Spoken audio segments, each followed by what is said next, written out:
You are live, dead above the neck. Hi, I nearly pressed. God, boomerang already. I nearly pressed end stream. Christ. Hi, everybody. This is Mr. Brown. What's today's date? Wednesday, March the 4th, in the year of our Lord 2026. I'm Brune, and I trust each and every one of you is doing pretty good. Should we get the guests on? I think we should. Okay, first up.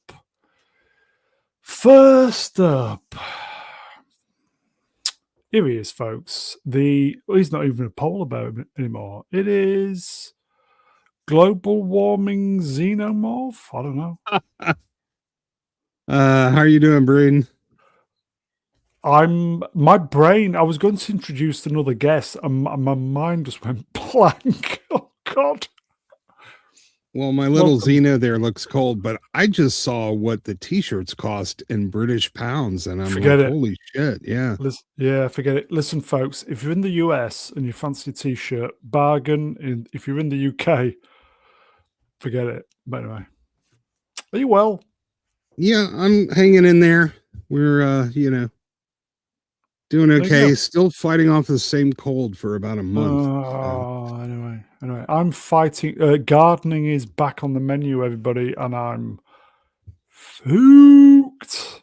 Okay, it's great to have you on, mate. Should we get the next guest on? Yeah, let's do that.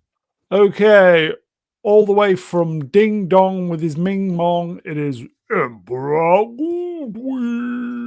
Yes. Good news, Brown. I'd heard about the costs of the t-shirts, and so I've arranged to have a boat bring some t-shirts over. Now they'll be landing. It'll probably ask for asylum, but if you're there to meet it, it'll be fun. Please don't go via Sri Lanka, please. Okay. I'll make sure I mark that on the map. Oh, you know what? Go through the Strait of Hormuz. That'll work. Oh yeah, it's very exciting. Yeah, the new t-shirt uploaded is fantastic. Shame it's expensive. Maybe just print it out and then just tape the printout to your existing shirts. Are you well, my friend?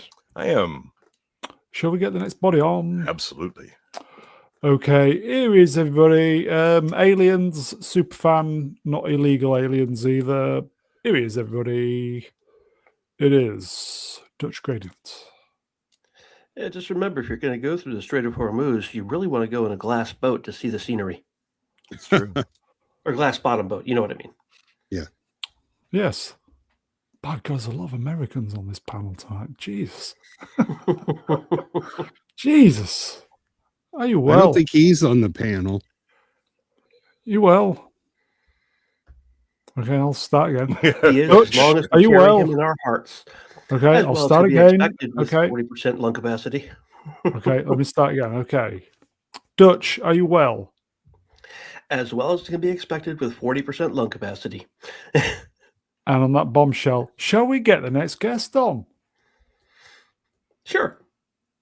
Thank you. Okay. You had to think about it. I don't know. We might have to do a recount. No, I didn't think about it. I forget that he's actually asking me. I'm having to think about it. Okay. He's the wise elder. That's what I was thinking. I was going to bring him on first. He's the wise elder of the channel, the paid up member of the Selfridges Appreciation Society. It is old Mega Geek himself, probably as tired as what I am at the moment, Ian David Diaz. Hello. Yeah, I'm fucking knackered, mate. Tell you, seriously. I've been working all day and I'm really tired. My time here anyway, so. I've been busting my balls gardening. Are you well, Ian, other than all that, yes? I'm all right, yeah. I'm fine. How's everybody? Yeah, I'm very confused with a working chat now that we might actually be able to do a show. It's so unusual now. Yeah, that was. I do have when I need a chuckle, I have a listen to that stream from last week. Oh, punchable face! I have been everywhere I go singing his praises because he absolutely won the internet that day. That week, what are you about? Yeah, he was. It was. In fact, that month. It was impressive. So, in the middle of a Charlie Foxtrot, he shone. Indeed. Yes. Another bombshell. Ian, there was another. Oh, there is. Well, bring or her or him on or they on. I don't think this person's a pronouns type of No, he's guy. not. Do you?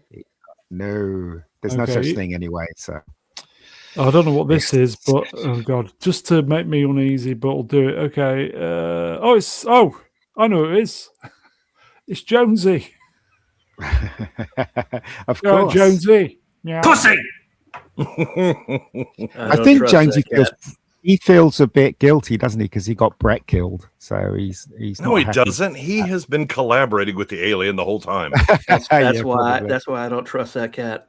Oh yeah. Sorry, folks. Yeah. Swap as you well, mate. Pussy! Yes, I'm fine, actually, apart from a slight dose of Tourette's, but wank! I'm fine, absolutely fine. Und Horse!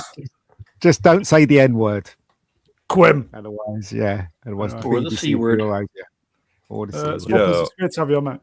Nipples! Aren't you supposed to be segregated? I've been listening to Grace Randolph, and she has some very interesting ideas Okay. about I what to just do with disabled people. Anyway, I'm speaking. Ruin sends his apologies, everybody. Family emergency at the last minute, so Oh, real life and all that bollocks. Should we get on that this? sucks. yeah, get on with it. Should we get on Why this? don't Okay, I do feel like we've been here before for some reason. How many times have we... Chat, good evening, we see you. We'll just see how it goes tonight. If I fall asleep, it'll be a first. Has anybody ever fallen asleep live on a live stream? No, but I've certainly wanted to. I've seen other people, especially the late night drinking streams. I think Scotty R37 has. Yeah, I've seen people drunk and fall off their chair. Why would anybody want to? Well, I've seen the Nick, that lawyer bloke, that video. That was a bit bad. Oh, Ricada. Oh, yeah. Ricada. I've been on a couple of streams where the same person fell asleep and began snoring. Yes. And then I began translating his snores so that, as if they were commentary on controversial Here you go, Atch Colin numbers, wrench, love it. But you can at least read our chats now, Mr. Brown. Yes, I can, yes. Okay. Well, don't tell this is YouTube; true. they'll step into it. Okay, Benjamin numbers will spot them.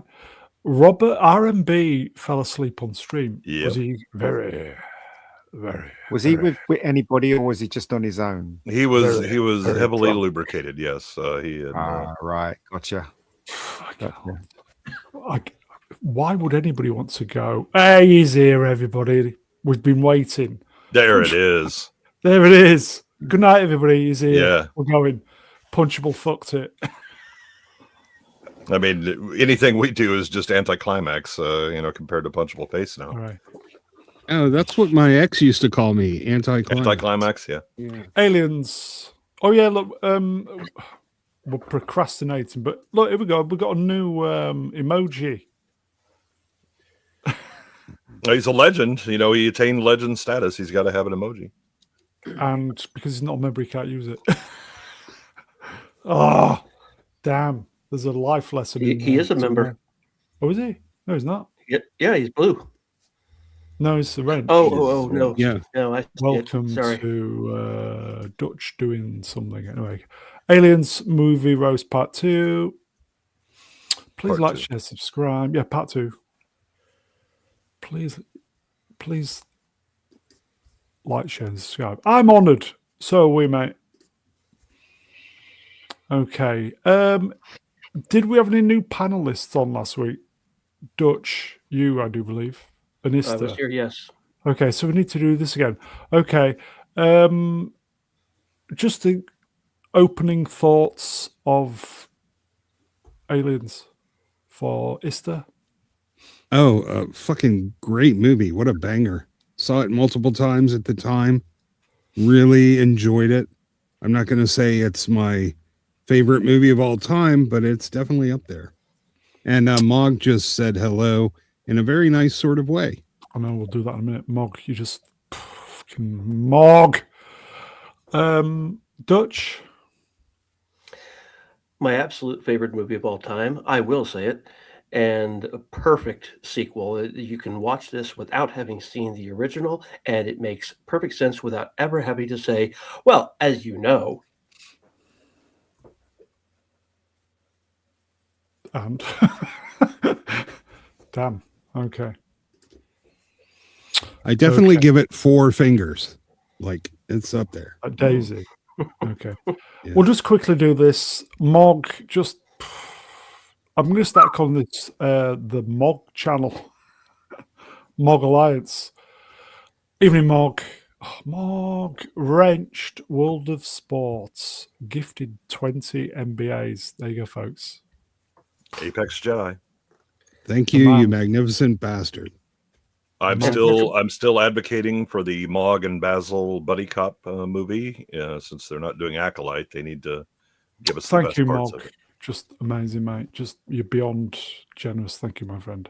And Punchable Okay. Face did not receive one. Dang it. There's no justice in this world. Bogey. Okay, let's get some slides up then. Okay, so where did we get? What was the recap? They've just found. What was the recap? Ops. They've just And found. did they find the PD the personal data locators? Okay, so what they're doing now then? So here we go. Having a fucking town meeting. What's her name again? Rebecca. Yeah, they got her citizenship card, and then Who's the name of the? Is she a doctor or? yeah, she's the medic. She doesn't last long, does she? No, That's Dietrich. Dietrich. Yeah, She's the first one captured, and she's the one who ends up killing Prost. yep. With the Okay. flamethrower that he hands to her. That wouldn't happen nowadays, though, would it? Be a bloke now who would go first while torching another bloke. Well, I mean, if it tried to grab a woman, she would just slap the hell out of that alien, and then the movie would be over because she won. She doesn't die first. She is captured first. Yeah. However, she kills a lot of other people because with the flamethrower, she also lights the bag with all the ammo in it. Yep. To be fair, it was an unusual situation. High stress situation, yes. And isn't she the one that says that maybe they don't even show up on Infrared at all. Yeah.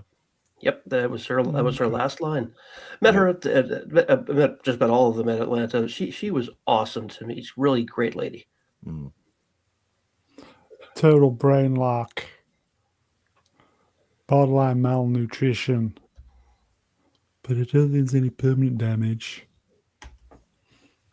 Yeah, Gorman being a douchebag. Now, Rebecca, I need you to.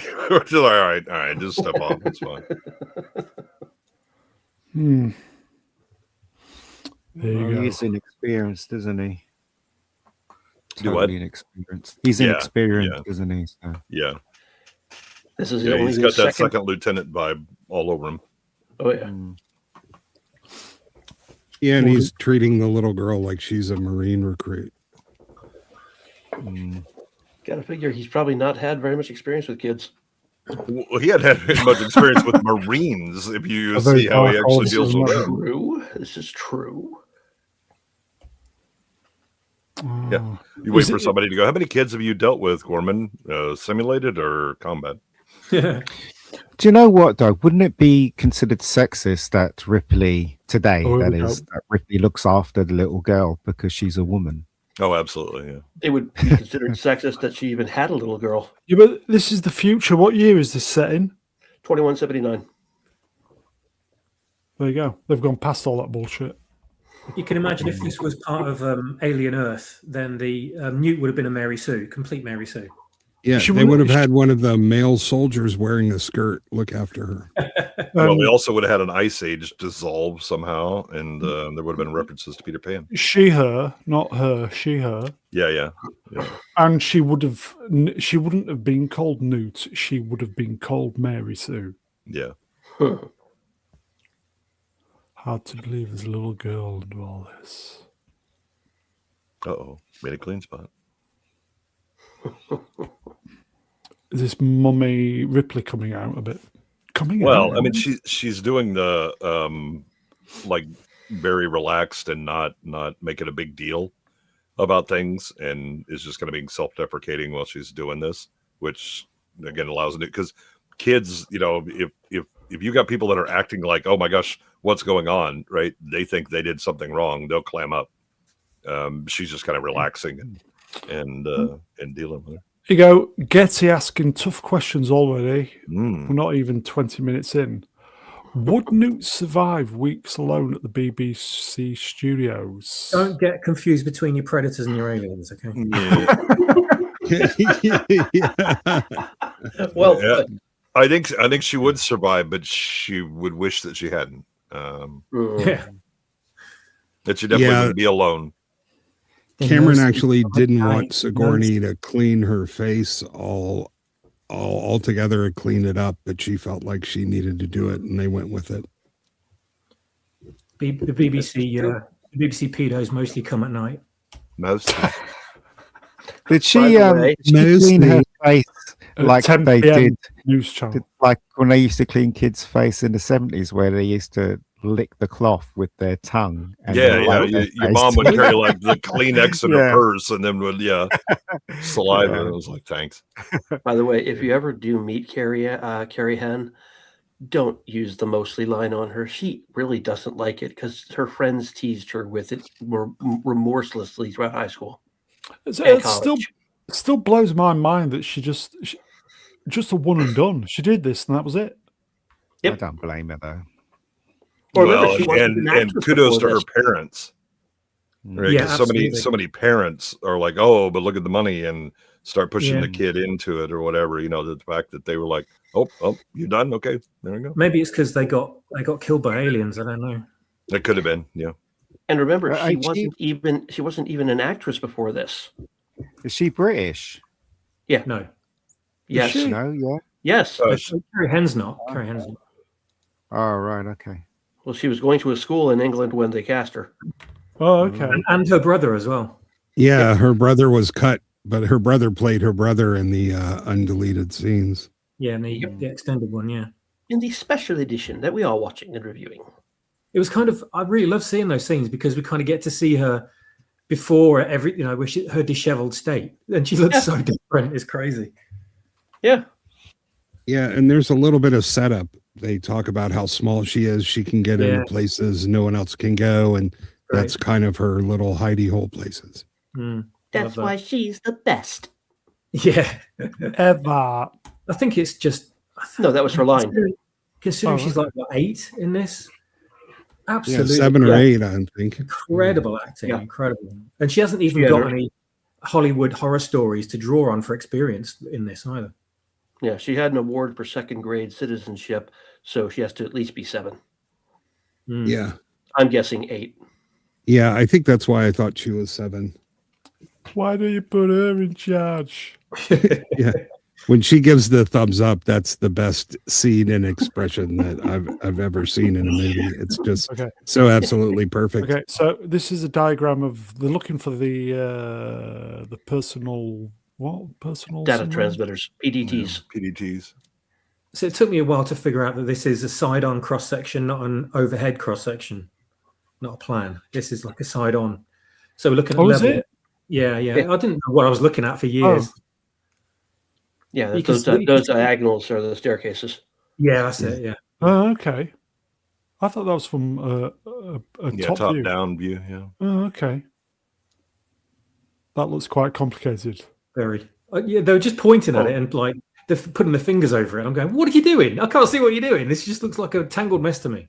Yeah, but when you realize it's a side view, it makes much more sense. Okay. Yeah. I mean, it is especially when the markers are on, they're blinking as well. Okay, is this just for the slow kids at the back telling everybody what they're doing? Well, I mean, you got Gorman, who is the slow kid in the back in this shot. But yeah, because again, he's inexperienced, so the others are kind of dragging him along.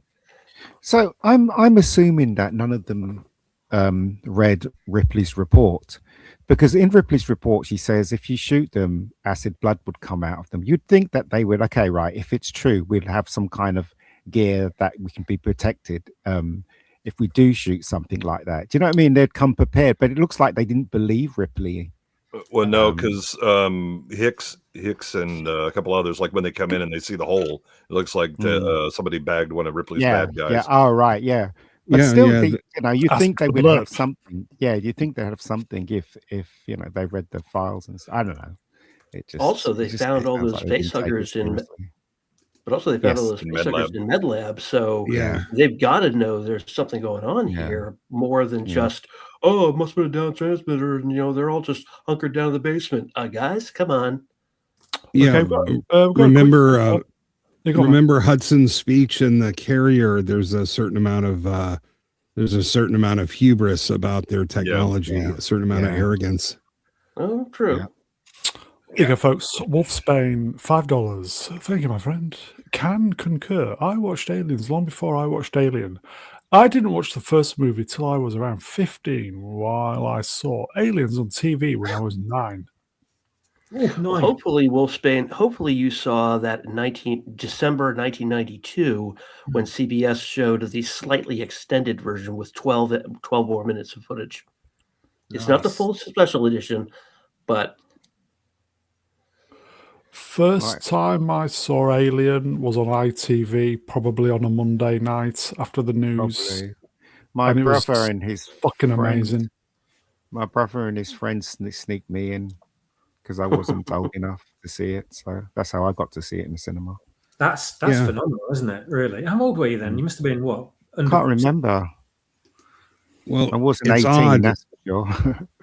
Barring a couple scenes, there's a surprisingly small amount of actual blood in the movie, so that really lends itself to TV and airplanes a lot more than a lot of movies do. Yeah. Every colonist had one surgically implanted. That's what Jimmy Savile said, didn't he? Mm-hmm. That's what they want to do. Do you know what fascinates me as well is that I bet you if we had a time machine, we went back to watch this film in any cinema, it would look really rough. It would have all scratches all over it. The film would be weaving, and do you know what I mean? It's just a different way of watching a film in those days, wasn't it? I put up with it. I saw this in a flea pit in Castleford, and you could hardly see it. It was so dim, you could hardly see it. But it was always a bit of a lottery, wasn't it, back then, going to sort of the low grade cinemas, because you never quite knew if you were going to get good audio quality, good picture quality. There were going to be arseholes in the audience around you, or anything like that. So yes. Yeah, the speakers could be popping and the bulb could be dying, so you get a really dim picture and you have to squint. And the best part is when the film would break in the middle of the projecting, and then he's got to splice it back together and then start it up again. The manager would always come out when that happened. Everybody'd be screaming, throwing popcorn at the screen, and he'd say, "Don't worry, we're fixing it. 5 minutes, people, 5 minutes," and then he'd walk off. Well, that's my experience when the film used to break in the cinema. Mm-hmm. It was back when we had ushers. Yeah, in the early 2000s, we were in a film and it cut out for about 5 minutes, and they said the automated projector, they couldn't rewind the movie, so they just ushered us out and comped all our tickets. I've told this story before. I was at Glastonbury, high as a kite. We were watching Fear and Loathing in Las Vegas in a field, and the film broke halfway through. And we didn't even realize for about 20 minutes. You know, when I went to see Scanners, there's a scene in it where he goes, the main character goes on a phone and he scans the phone, whatever. And the version we saw in the Flea Pit Cinema, they suddenly started speaking French. So I thought throughout the whole years that they spoke French in that scene. And I couldn't figure out why. And then when I saw it on TV, they didn't speak French. So it was obvious. The print they got was actually crap. You know what I mean? So, I still miss seeing the cigarette burns in the upper right corner, signifying the change of reel coming up. I actually figured out on my own. I figured out on my own that that's what that was for, long before Fight Club explained it. I was like, I knew that. I always spotted it, but wondered why it was there. I just thought it was an imperfection in the film, and never really thought much about it. But yeah, when I saw Fight Club, I thought, okay, now it makes sense. It was when I saw it so consistently in so many movies, I was like, oh. Well, and if you were in a large enough theater, if you kept an eye, you could see when they switched from one projector to the next, right? Because the beam of light would suddenly come from a different direction. And that's what confirmed it. Yeah. Hey, back in there, amazing. Yeah, and if you had a drunk projectionist, the screen would shift a few inches. Oh yeah, I worked as a projectionist in my teens, so yes. Because in the cinema that I used to go to, especially the cheapo ones, people would just scream at the cinema. So if something bad happens, they'll just scream and then they start laughing. You know, it was very audience was very with the film, especially if it's a good film. You know, when we went to Enter the Dragon at one point, people were going, you know, "Wah!" like that, and they're all screaming at the screen and throwing things at the screen and everything. So yeah, it was a very different time in those days. The same thing with Alien as well. When we went to see Alien, people were well into it, really well into it. That must have been awesome, that Alien viewing, because you must be so young, and the younger you are with that film, you know, to a certain point, the better, I think, because you're so new to it, and it's such a scary fucking experience, and you get the most out of it, you know, the younger you are, I think, and you really kind of absorb it and remember it, and it leaves an indelible mark. And of course then you can see it again when you're older, and you enjoy it just as much, but for almost different reasons. I saw this one at Odeon Leicester Square, and it was a proper print, and it was, you know, it was a good print, and it had great sound. But the first one I saw in the flea pit, so I was very surprised when I watched it. I was like, oh, it looks good. It's brighter. Yeah. The screen's brighter. So yeah, interesting. Ripley's asking Rebecca how she managed to stay alive. You were a brave kid, Rebecca. Newt. My name's Newt. Nobody calls me Rebecca. Calls me Rebecca, except my brother, who calls her Newt. My pronouns are fluid and. Now, this is 1986. No such thing. Yeah, also, stop misgendering me. And so, what is the year again? 21. 70? 2179. 2179. 2179. And yes, Lambert was a transsexual according to her bio readout in this movie. Yep. Did she have a mate called Butler? Don't know. There's a very good reason why the xenomorph in the first movie was why it stripped her naked and did something horrible to her, which we don't know about, because it couldn't work out a gender or something. I don't know. Easy swappers. Because that's what happened. We see a body and it's just hanging there naked.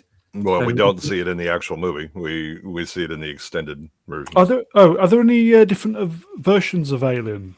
Yeah, there are. Not according to Ridley Scott. There are deleted scenes, but he prefers the theatrical version. Oh, so which is the version to watch? I haven't watched Alien in theatrical forever. The theatrical is perfect. There's no reason to bother with the deleted scenes. They add nothing to the movie. They confuse the whole biology with aliens.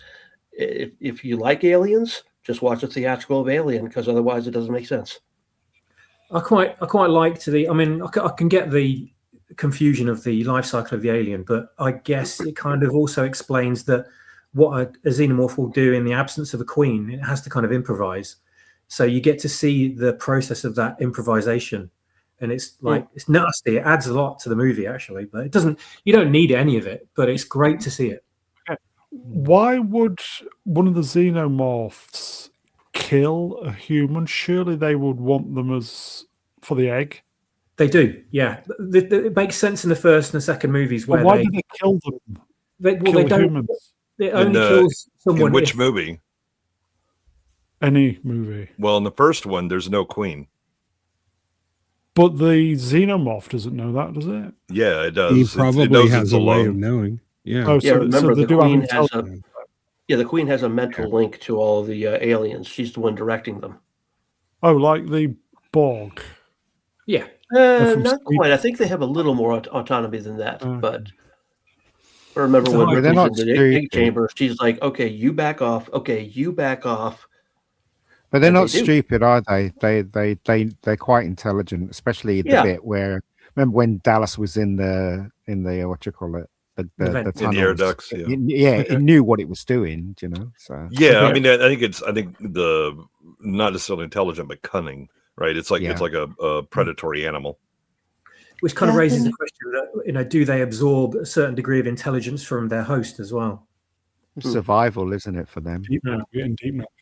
Gavin Blackburn. Blackburn won. Gavin Blackburn won. I wanna- Benched. No, Gavin Black. In a minute, Gavin, go on.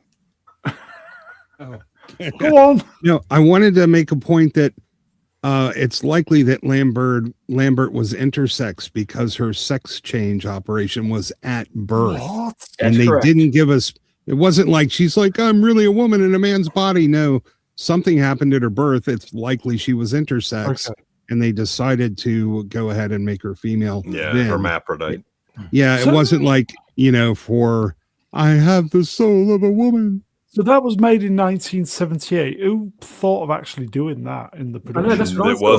It wasn't in What? Alien, it's in Aliens. Yeah. Still, So they- 86. why would you include that? Why would you change her, character like that? Because James Cameron is a male feminist. Okay, it actually says she was a Despin convert at birth, male to female. So she was born full male and then assigned Well, female. we don't know what Okay. a Despin convert is. Okay, we're getting bogged down now. Okay. Okay. Gavin Blackburn ran. Gavin Blackburn ran for about £2.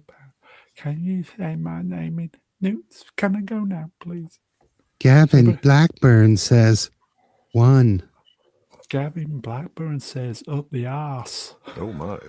Gavin. High Gavin affirmative, Blackburn. Gavin. Nobody calls him Rebecca except his brother. Nobody calls him Gavin. They call him, why the fuck did you pick that movie? You That's true. Dozy. That's true. Yeah.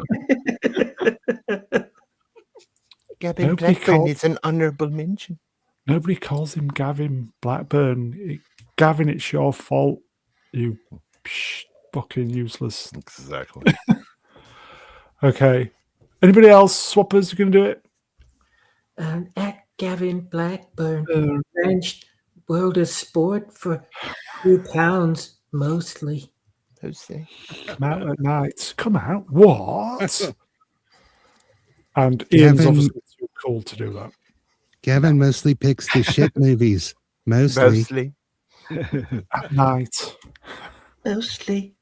Oh, look at we got to this last week, didn't we? Look at We that. did, yeah. That is good, everybody. That's That looks like practical. a rubber car mat, doesn't it, with loads of pins stuck in it? It looks like Alaskan king crab after you're done eating it. Yeah. What? They have all that white cartilaginous shit inside. Yeah. It's not very appetizing. Looks like leftover of someone's takeaway, doesn't it? Speak for yourself. Would you warm that up on a Saturday morning then, Swappers, or on a Sunday morning? If I've got a specific desire to be face hugged, yeah, why not? Yeah, it's the stuff left over after you eat. You wouldn't heat this up. You'd get the juicy crab inside. I swear there's a leftover pork rib there. Yeah, I see the chicken hearts. needs noodles. Yeah. Those I've look like definitely chicken seen hearts people in the middle. eat weirder shit than this. Oh yeah. So I just how gotta long do you change- reckon Got a things message everywhere, from right? there going to Earth takes? Because when you look at that place, they captured a lot of face huggers, didn't they, there? And so it was obvious that must have been like weeks they were studying them and trying to fight against them. So when do you reckon takes a that week. It takes a week So for a why- message to reach Earth, and then another week for the message to come back. Okay, so Al says that in the So why didn't the message go through? Because I know the main guy before they went out there said we lost contact with them.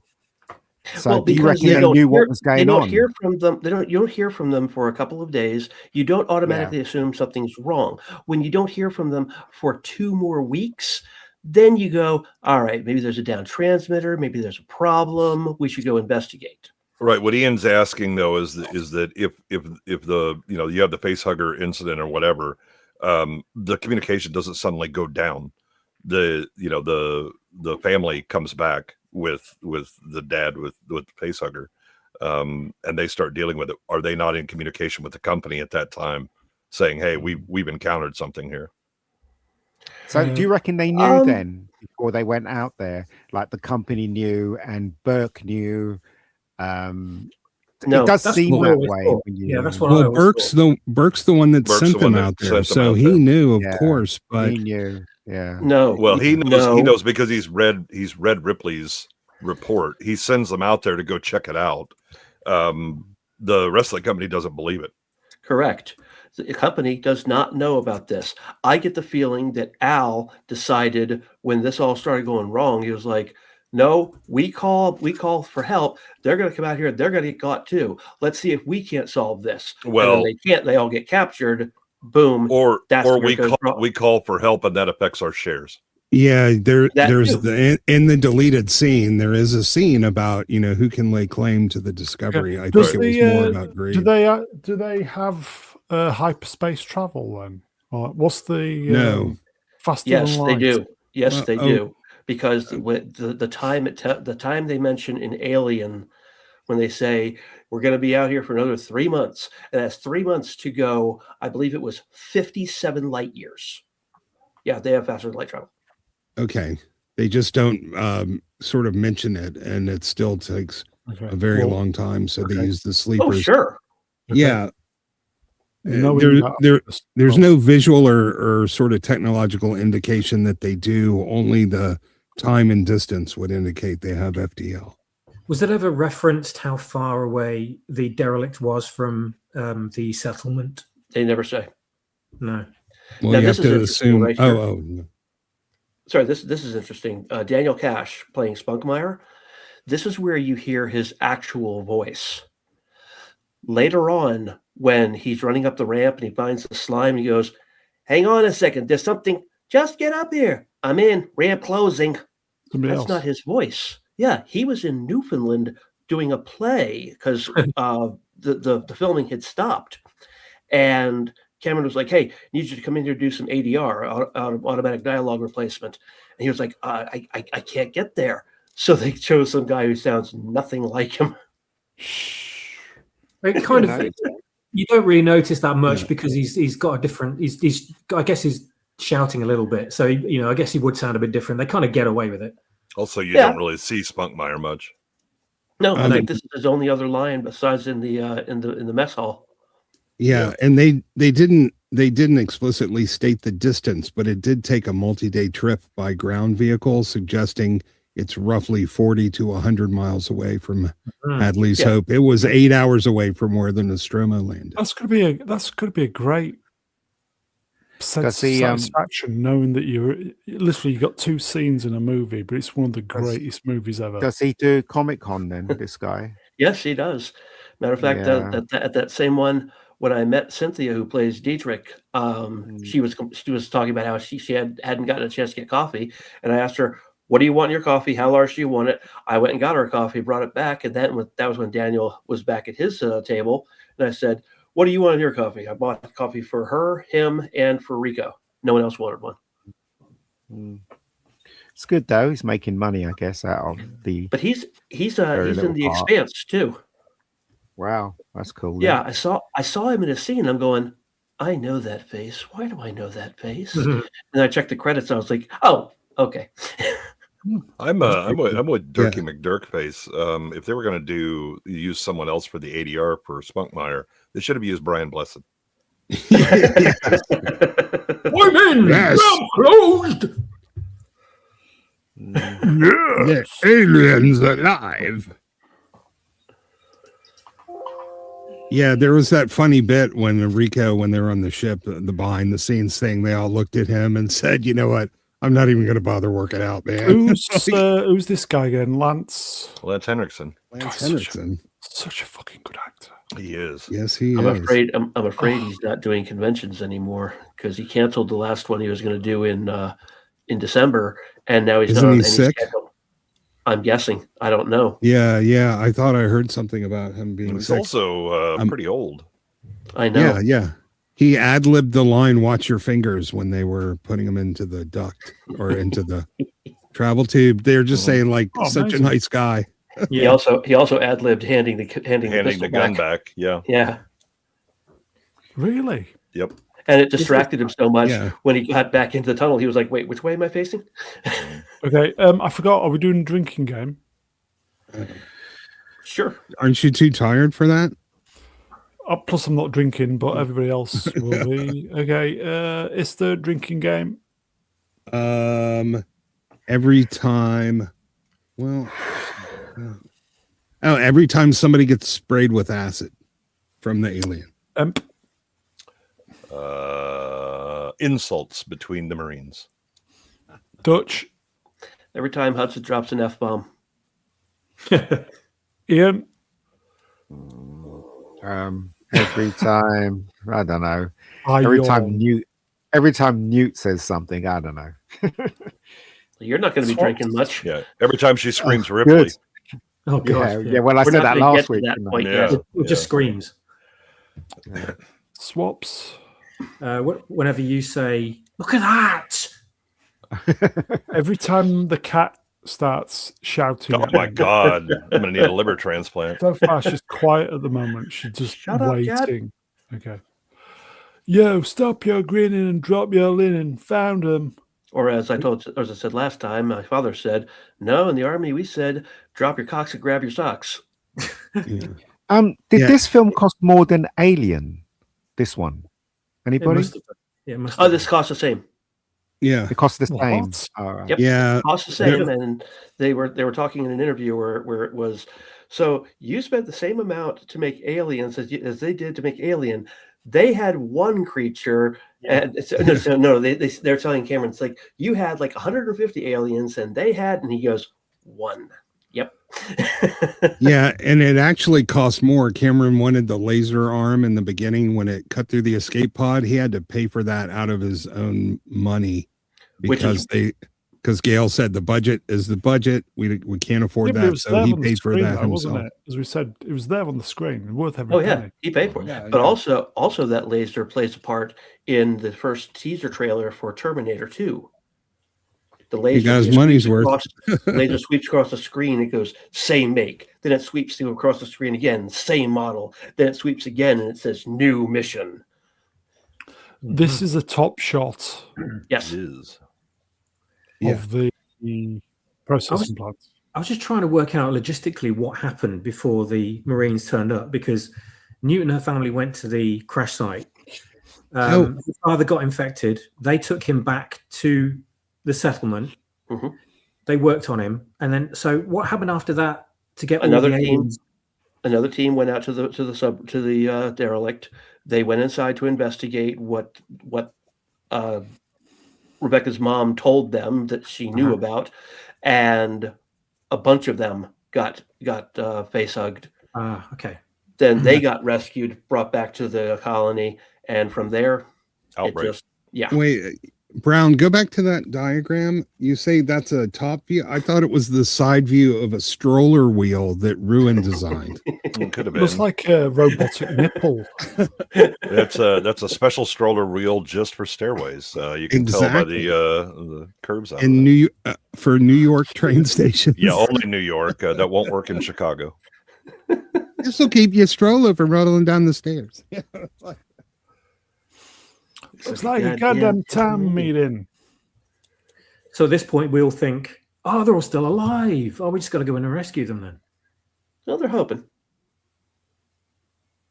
All right, let's go, people. They paid us by the hour. At this Well, point, we'd kinda never seen they are. We'd never seen anyone get. We'd never seen anyone get cocooned or anything. That was all brand new design for this movie. Yeah. And I think when you look at some of the alien effects, you can actually see they look good, but you can see the difference in where the money went for that kind of thing compared to the first movie. Yeah. Well, there were a lot. Dallas get cocooned in the first one? Yeah, you did, but we didn't see that in the original Yeah. cut. Yeah, and if you take inflation into account, this movie actually Dallas costs got less. cocooned, than but why Alien. would he get point. cocooned when there's no alien queen? That's kind of the issue with Alien versus Aliens, because Alien, nobody saw the cut scenes. Cameron just, all he has is what the release movie was. Oh, okay. He makes his thing. If you actually look at the additional scenes from Alien, the biologies don't work out. There you go. Reverend Stephen Amore. Hello, Stephen. French, by the way. I recall that Dallas was cocooned in the first movie, but it was cut. It's certainly in the novelization. I had the H.R. Giger artwork book of the first movie, and you can see all the Giger concept art of Brett and Dallas cocooned. So they were. It was known. It just wasn't shown in video. And the ability to secrete resin, I mean, it could be even if you're just a single warrior, you want your food fresh. So it's a way to store your snacks for later. So it's not just for reproduction. Yeah, but secreted from what? From the back of the head, as my guess. I think miniature work, very good miniature work. Yeah, it's just phenomenal. So fucking good is this? They filmed. He said 60 frames per second. They shot their miniatures. No, 48. No. Yeah, they filmed the miniatures at 48 frames per second, and then so therefore when they played it back at 24, it looked much more grandiose, slower, massive. Yeah, but that's what you have to do with miniatures. Yeah, and wasn't there a scene where they were putting a tarp over something, and they were having to act twice as fast because they were filming that at a higher frame rate, so everybody had to act at twice the speed. Wow. Yep. That was earlier in the in the movie when they first entered the colony. Yeah. So there was a storm, and they were putting a tarp over one of the vehicles, but that was also shot at 48, and so everybody had to act at twice as fast. So it matched when the miniature in the foreground was driving by. I might just go back and watch that scene on YouTube and just speed up the time just so I can see it how it was originally filmed. Yeah, that's similar to what David Lynch did in Dune a year before this movie. Or they would shoot miniatures in the foreground 2 years before. And then they even set up something in a baseball stadium because it was hundreds of yards away, the real people shooting through a miniature set. It's absolutely amazing. That looks like a painting. It is. It is. False perspective. Yeah. That's a map. The majority of this movie, is actually filmed 25 frames per second. Yeah. Now, let me ask you, Dutch, isn't it true, like, because this was a painting, they actually didn't have the processor finished when time came to shoot the miniatures near the end of the movie flying through? So they actually, while they were making the movie, they had guys go in and attaching all kind of greebles and details to the miniature of the processing station. Yep. So it would look more like this painting. Yeah. Okay. Swappers is saying. Yeah, the fact that, I mean, we never noticed originally that any of these were matte paintings at all because the grain of the movie just hid it all. But in high def, obviously, it kind of is a lot easier to spot. Well, if you were a reader of Starlog, you already knew what was Fleet Pit Cinema, Castleford, could hardly see it. Looked amazing. Yeah. Well, you have to read Cinefex to see how it is. I've actually got Cinefex on how they did all this stuff. Look at that. I love the way the turret just. I mean, who thinks of this stuff? You know, that was so awesome. He does. The way that turret just slides down to the back. So perfect. The problem is that none of this is practical. It's an actual military vehicle, but it looks cool. So I was going to say, but who cares? We love it. Yeah. I was always gutted that we never get to see the APC take any aliens out with his guns because I would have loved to have seen that. Well, I did run over one. It was originally scripted. Oh, shame. Budget. They ran over one. The this real one. This is where we got to last week. Yep. Mm-hmm. This is the real one. Yeah, that's real. You can tell by the lights. If you go back one, you'll see that that's a miniature. Seamless though. Fucking. Welcome to Deja Vu on Deja Vu Alliance. Indeed. Punchable's been waiting to do that. Don't you start that shit now, Punchable. There's something really nice about seeing models on screen, isn't there? Well, and again, when they're done right. Okay. Yeah, when you're smart enough to mix like this, which is a real shot, with the model from the prior one, and so your brain just kind of fills in the gaps and goes, "Oh yeah, that's this thing," because you got enough. Members, can we see Punchable face emojis, please? New emoji, he deserves it. I'd so much rather see this than any kind of CG. This is just beautiful, absolutely beautiful. Yeah, remember a lot of these matte paintings are 20 and 30 feet long, done on these huge panes of glass and then backlit to make them look more vibrant. I've gotten to see a few in person. So I think Harrison Ellenshaw is Peter Ellenshaw's father. They were both in the. Yeah, they both did. I got a chance to meet those guys and look at some of the matte paintings. It's just phenomenal. When you go up close, you're looking at a 30-foot painting on glass, and the detail is microscopic. It's insane. I remember seeing the ones for Star Wars, and just having my mind blown for those. So it's just incredible. That was Peter, right? Swappers, did you get the package? Because they used to sell the paintings, didn't they? That Ralph McQuarrie painted in a sort of like big package where they were you could hang them up. Yeah, they were individuals. Yeah, they were terrific. They were. Yeah, the portfolio plates, or you can actually drive a car through an original one to make a stupid Boba Fett show. I'll tell you what's really good about miniatures is when you can't tell it's a miniature. Like, for instance, in For Your Eyes Only, when the helicopter flies into that warehouse, it was real. I thought they literally took the helicopter. It's amazing. The warehouse. I was so amazed. It was a model. I was like, what the fuck? Yeah. Now, what's funny is one of these guys is James Remar. Yep. Yes. Yeah. Before he got sacked. Yeah. Okay. I was Clarence Speaks. Nobody did. Every time we see a number on the wall. Wow. I was just about to mention that one out. Swappers, 01, mate. Yeah, we didn't make that part of this drinking game. Oh, there we go. Drink. By the way, guys.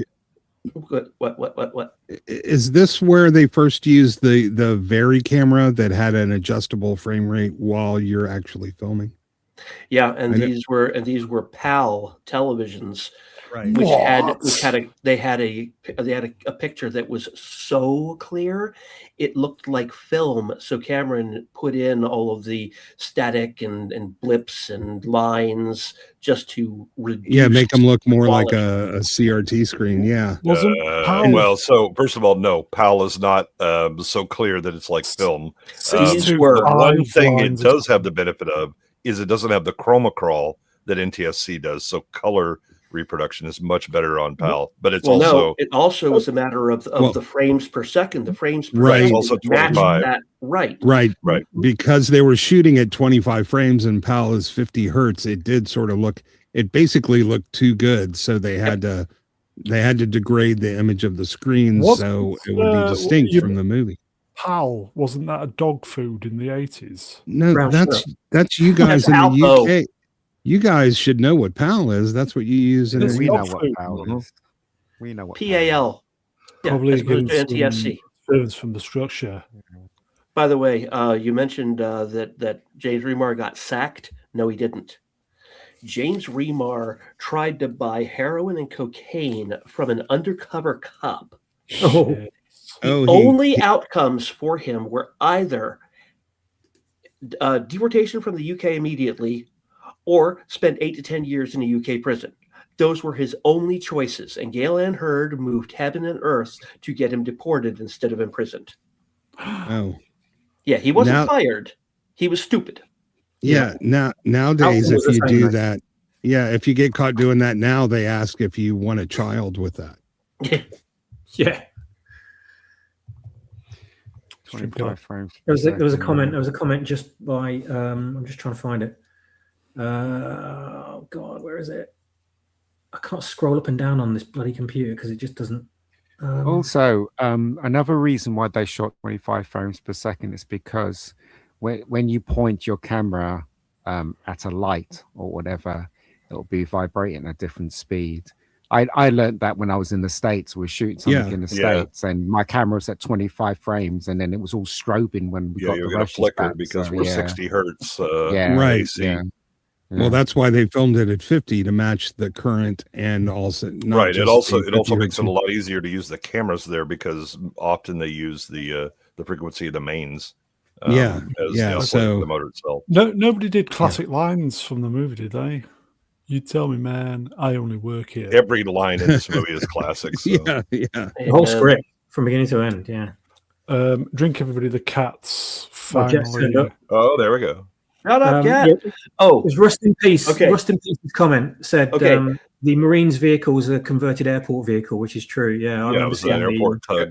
behind the scenes. They on had that to one. remove. Yeah. They had to remove 70 tons of lead from it for it to work in the sets.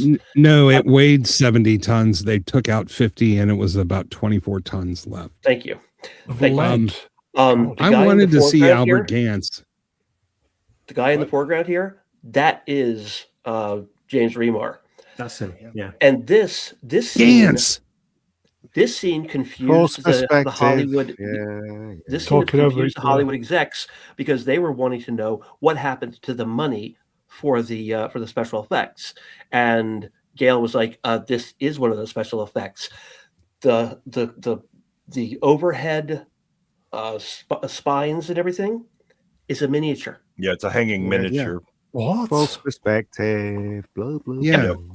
Well, that's the movie needs to look good, but you shouldn't see the money as special effects on the screen. You should just see the money on the screen. if Again, you get I what thought I'm that was saying. real. Do you know? I've worked with. I directed a film where the producers were on my ass all the time, and that's what they're like. I tell you from experience, they don't know what the fuck is going on. If you tell them you're doing this, then they're like, if they can't see it, they're just like, "What? You're wasting money." And it's like this is the same thing here because they couldn't see it, couldn't get their mind around false perspective and what Cameron was doing. They were just giving him a hard time all the time. It was, Yeah, it would have cost 10 times as much money to build this set in reality. They just don't know what the hell they're doing. I think they wanted to. Yeah, No, they wanted to actually use. they thought that he had actually blown the money on building this. Yeah, they And- don't Yeah, understand. Yeah, and then then he explained it, and they're like, "Oh, okay." Yeah, Yeah, you guys had point. also wondered how long it was that Remar had been filming and what they had to reshoot. Apparently, they had to change him and the director of photography about 2 weeks into filming. Right. The problem with the DP they had was he was deciding to light everything as brightly as he could, which, as you can imagine, for this scene would ruin it. And no matter how many times Cameron told him, "No, don't light it like that," he kept saying, "Screw you, I'm the DP." And Cameron was like, "Not anymore, you're not." Yeah, who was the idiot who wanted to use Mob Rules as the soundtrack for the scene? And Cameron goes, "Save that for the TV show." Well, Cameron was under a lot of pressure anyway, and according to the Emperor, he was an arsehole too. No, So, no, good he's combination. when he had a high degree of humility when he was doing the commentary tracks for this. And remember the letter that we read, and he actually said, while he wanted to put his own stamp on it, he had to begin, where Giger was. And he says, during the filming of this, I discovered one thing that H.R. Giger is a lot better at doing Giger than I am. And He does say that. You probably won't hear that from somebody like that today. Yeah, the thing is, he said that after making the movie. When he came in, he was swinging dick, and it didn't work well with the crew. And yeah, he's one of the reasons they had problems. One of the biggest problems was they had not seen Terminator. They set up daily screenings of Terminator for the cast and crew to see. None of the crew would bother to watch it. Then it finally came out on VHS like a week or two into filming. And then people started to have a little more respect for him because they started watching the movie. This is one of the first films too where they used video tap in the cameras. So they were taking a low quality video at the same time they were filming so they could run the visual effects through the dailies in video and give people a much better idea of what it's going to look like. This is an amazing piece of set work right here. The stage design stuff where the actors can actually act off their environment. So it's not green screen, they don't have to walk around going, "What the fuck am I looking at?" They're actually in it, which makes so much difference. Yeah, and again, I mean, you're only having to deal with because the height is probably only about 6.5 foot, maybe. So you're just making a tunnel. because all the exterior shots are going to be using hanging miniatures, things like that. This is, there's some work involved with this, but it is not nearly as expensive as like some of the set building that goes on now for stuff that they're just going to replace with CG. Again, when you know how to do special effects, it costs a lot less than when you don't. Yeah. Do we know how much did this movie cost to make? Do we know? In today's dollars, or How much how much would it cost today? This would just be plus all this would be CGI. Was it like 40 today? 40? Well, like that was the number I always remember. I seem to remember someone telling me it was 13 million. 13 million. Right, but that was in 86. He's talking about today's money. Looking it up now. Looking it up now. Yeah, that's $469 million in 2026. Nope. $133,764,634.92. Wow. No, I'm sorry. You're saying that 10. Inflation is not 10 times what it was in 86. I was looking up 1906. You're talking over each other. Yeah. I was looking up $1906. Yeah. I typed in 1987 and it gave me 1965. I don't know why. Yeah. So mine gave me 1906, 13 million. 1 million is 2.8. Chat help us out. Right, so it's about 3 times. So this would have been about 40 million. Yeah. In today's money. I wonder how much it would cost to make this film exactly as it was made back then today, with all the practical effects and stuff. No CG. $5 billion because nobody knows how to do it. They would, but the question would be, do I have to use the studio system or can I do this as an indie film? Either way, it would cost a fortune. No, indie, I can definitely do it. Yeah. Oh, this is man, but it's a dry heat. Yeah. You know why that matters, right? Amazing. Dry heat matters, or the indie film studio system? Because your sweat doesn't evaporate and humidity feels sucks. hotter. Yeah. Right. And sweating evaporating is what cools you down. Yeah, that's how an air conditioner works. Exactly. That's why we have if your sweat doesn't evaporate, the only thing you get out of it is a rash. Prickly heat. Yeah. Okay, this looks like a plan. Side view then. No, top view. You can see the escalators. Side view. You can see the stairs on the right. Yeah. Stairwells. What's the big circular thing though that would look like that from the side? Oh, is that the ventilation? That's the vent that Newt fell down in, right? This movie that's the core. This movie is 40 years old this year. And I've just realized that is a side view with stairs. See, you still spotting new things in it. That's the mark of a great movie. Is this getting re-released for the 40th? Do we know? It should. I hope so. Do. Probably only in the UK. With my luck. But Burke says something very interesting in this coming up scene where he's like, "Look, this whole station is basically a big fusion reactor. See." So you're talking about a thermonuclear explosion in Adios Muchachos. The fact that he said thermonuclear tells me he probably was wrong about it being a fusion reactor too. It's probably a fission reactor because a fusion reactor would not explode the way this one does. A fission reactor wouldn't go thermonuclear. That's fusion. Yeah. The whole thermo part is fusion. Yeah. All right. Fair enough. Yeah. But he does say thermonuclear. Yeah, and so if you screwed up a fusion reactor, you would expect it to be thermonuclear because it's fusion. Okay, I've read so many comments of people saying there's no way a fusion reactor would do this. I'm like, okay. No, a fission reactor can't go thermonuclear. Georgius L. Rex wrenched. Oh, mate, fusion is thermonuclear. Yep. I accept. Yeah. I accept. I'm wrong. No problem. Okay, I understand the plan now because they're under the heat exchanger and all the circles are actually laterally moving pipes. And then you have the ones going side to side. This isn't connected to Blade Runner, is it? Is this not in the same universe as the Blade Runner? It isn't. No. You could possibly, but you could make that work. Some people have, yeah. Because if it was, Rick Deckard, Yeah, Rick Deckard would be after Ash, wouldn't he? He wanted to retire Ash, wouldn't he? And No, because off planet is where they were allowed to That's be. right, It was that's just right. the Well, Stoppers, you were replicants going to say weren't allowed. something? Yeah. You could make that assumption that they are all in the same universe. Yeah, quite easily. Was Outland as well? Yeah, Yeah. you're better with Outland. The problem is Yeah. that Blade Runner isn't you go. robots. There you go, They're straight away. actually people. Yeah, because you can tell the difference between an artificial person in this universe easily, and you can cut open a replicant and not know that it isn't a person. Right. Here you go. Ruddy Willspot. First math, now fusion. What's happened to this channel? Lovely. Stick to Savile, Jack. Lovely. He's got a very good point. Well, wasn't Lovely, fusing lovely. things together part of Savile's problem? I'll tell you what, Savile would absolutely love it in the alien hive with all those dead bodies everywhere. Oh yeah. Oh, was he that too?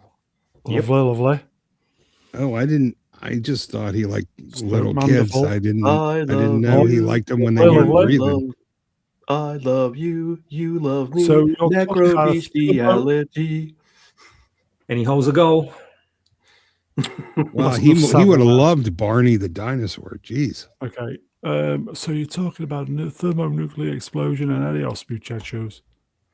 Oh, great. Oh, great, Wonderful. wonderful. Shit. Yeah, I love that he's falling apart in slow motion. Yeah. Yeah. Now this to me is where a veteran lieutenant Lovely. would say, "Okay, everyone, here's why we can't have firing in there. Drake, Vasquez, I want you two with your smart guns to take a position here at the stairs, ready to cover any withdrawal. Everyone else, move forward with flame units. Switch to infrared to find any living survivors. As soon as they start finding the cocooned people, all right, withdraw. Oh, unless they find the poor girl who's still alive. No, the At which first point thing everything the starts- first The thing you first would thing have they done would have is done is withdraw get the your fuck out of there. troops and Yeah. rearm them with appropriate weapons. Yeah, And- the Okay, first yeah. thing he would have said was fall back and get the fuck out of there. Yeah. Okay, I'm going to step in here. Drink. This is a proper line, isn't it? Yeah. Well, we're What supposed the hell are we fucking supposed to crazy. use, man? Harsh language? Well, plus Hudson dropped an F-bomb there. Oh. Yeah. Is he Listen, fucking crazy? no competent commander would sit. They're essentially now unarmed, and no competent commander would ever send their troops unarmed into this type of situation. Right. There are They have plenty of plenty. incompetent ones I've known that would, but no good one would. Oh, we got super chat. Also, I would have been running my ass off back to the APC. Plus, the dropship should be on station just outside the, hovering just outside the reactor, ready to cover them in case they need to withdraw and they're being chased. They would Yeah, already be in the air. very- Never, We Very got bad super chat. security on the dropship. Yep. None of these Uh, guys know what the xenomorph can do, or none of them know what it is. All they know at the moment is it looks like a crab. That's it. No, yeah. they do. They would know because they have Ripley's description and Yeah, none of report, them boys and the know whole that. floor. and it's pretty clear that Hicks has read it. I don't know about anybody else. Yep. You Here we go. you Got wouldn't super chat. Let's go on.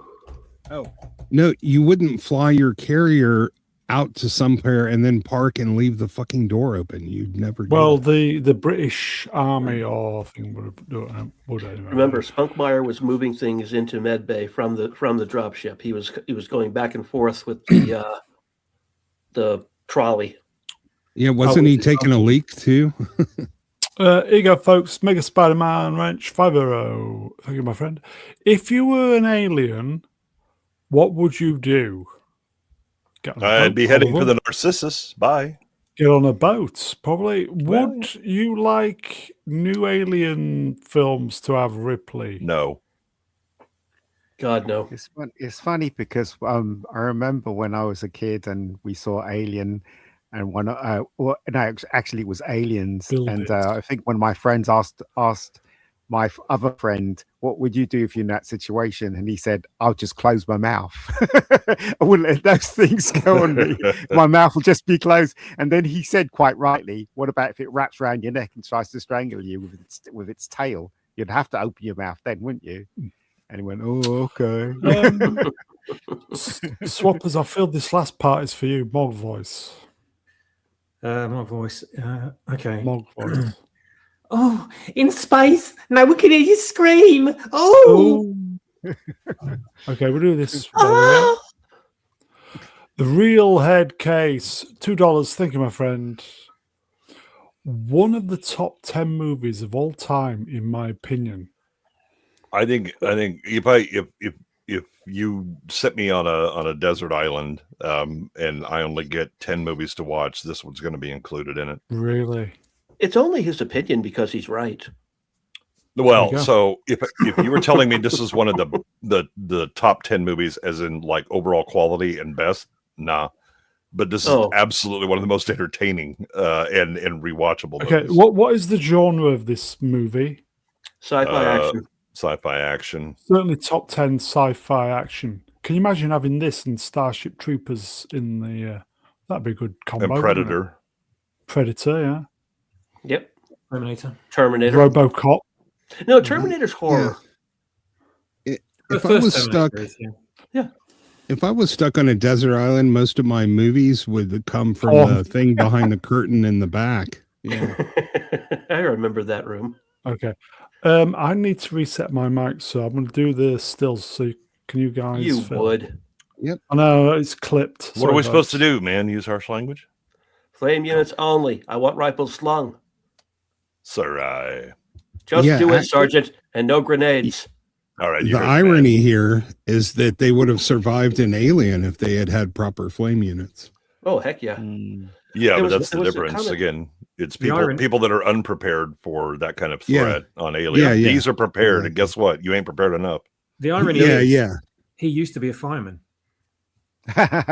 Yeah. He met Superman once, didn't he? Yeah.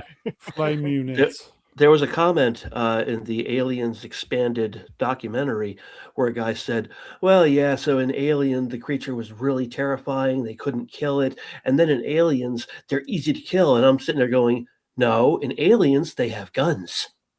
Yeah. Yeah. Yeah, they're not any easier to kill, and it usually it fucks you up when you kill them. Yeah, the problem is killing them is only half the battle. Then you have to deal with the and I don't know what you're talking about. Drake was fine. Wait, what? If I recall correctly, their blood is not only acid; it's pressurized. I think that's from the first movie. Oh, okay. So when you cut it or you puncture it, it spurts all the way out under high pressure. Go back a slide. It does seem to do that, doesn't it? Well, to be fair, so does ours. Okay. Yeah. All right, sweetheart. You heard the man. Pull him out. Pull him out? Come on, let's have him. What? Yeah, the actual world building, and the design of the alien's life cycle done by, I think it was mostly Giger, but probably other people were involved. There is one of the things that makes the creature so terrifying. They put so much thought and consideration into it, and that's something they don't usually do anymore. Yeah, would you guys say this film is a man's film? Yes. Yeah, I would too. Yeah. I mean, okay, I've been promising to watch this movie. I definitely need to watch it this week. This is really getting me into it. I think it's great. Go back a slide. Yeah, Ian, why wouldn't you think it's a man film? No, I do. It's just amazing that you wouldn't get something like this done this way today. No, we've got Hail Mary coming up. It's a bullshit version of feminism. That's why back then this was real feminism. Yes, because you have crazy feminists that it's okay to have girl brands, but boy brands are forbidden. Like Barbie's okay, but you can't have He-Man unless it's playing to the women. Yeah. Well, you can't have the Green Lantern being, he's a washed up whitey, isn't he? Anyway, okay. An angry racist mean whitey. Anyone else notice the mic jack, the 1/4-inch mic jack on that piece that has Vasquez is standing? Yeah, it's great. Yeah, I love that. It's not headphones. There's only one black line. That's she's kind of wearing headphones, isn't she? It's a comm unit, isn't it? You're not noticed the TV talking over mixer in Star Wars as well. Yeah, and about to. But I'm saying in universe, isn't that her comm set, her headset? No, that's that's the the extra- interlock for her weapon. Okay, She's supposed to we've got hand some them chat, over. folks. Megath Badman, do her out. Thank you again, my friend. Have any Any. of you, cats meowing, drink everybody, Mm. read Alien comics or played games? Yes, all of them. Heck yeah. Played games, didn't read the comics. I lost all of my comics in a fire, except for my Aliens UK magazines, They were which great. compiled a lot of the Dark Horse comics in them. I still have I've got all those in the box in my garage right now. What was the Super Nintendo Alien games, the side shooter thing? I remember that was pretty good. That was Aliens 3. AVP? That was Or Aliens 3. Aliens They did do AVP, but that Yeah, was that was all right. That was a beat 'em up. It was nowhere near as good as the Capcom arcade machine, but it was okay. Cat's going mental. The best Alien video game is AVP 2 by Volition. Hold on, somebody's putting their hands up. The one from about like 10 years ago, I think, wasn't it? No, this one's from like 2001. Oh, the PC version. Yeah. You're thinking of Alien Isolation, which is also good.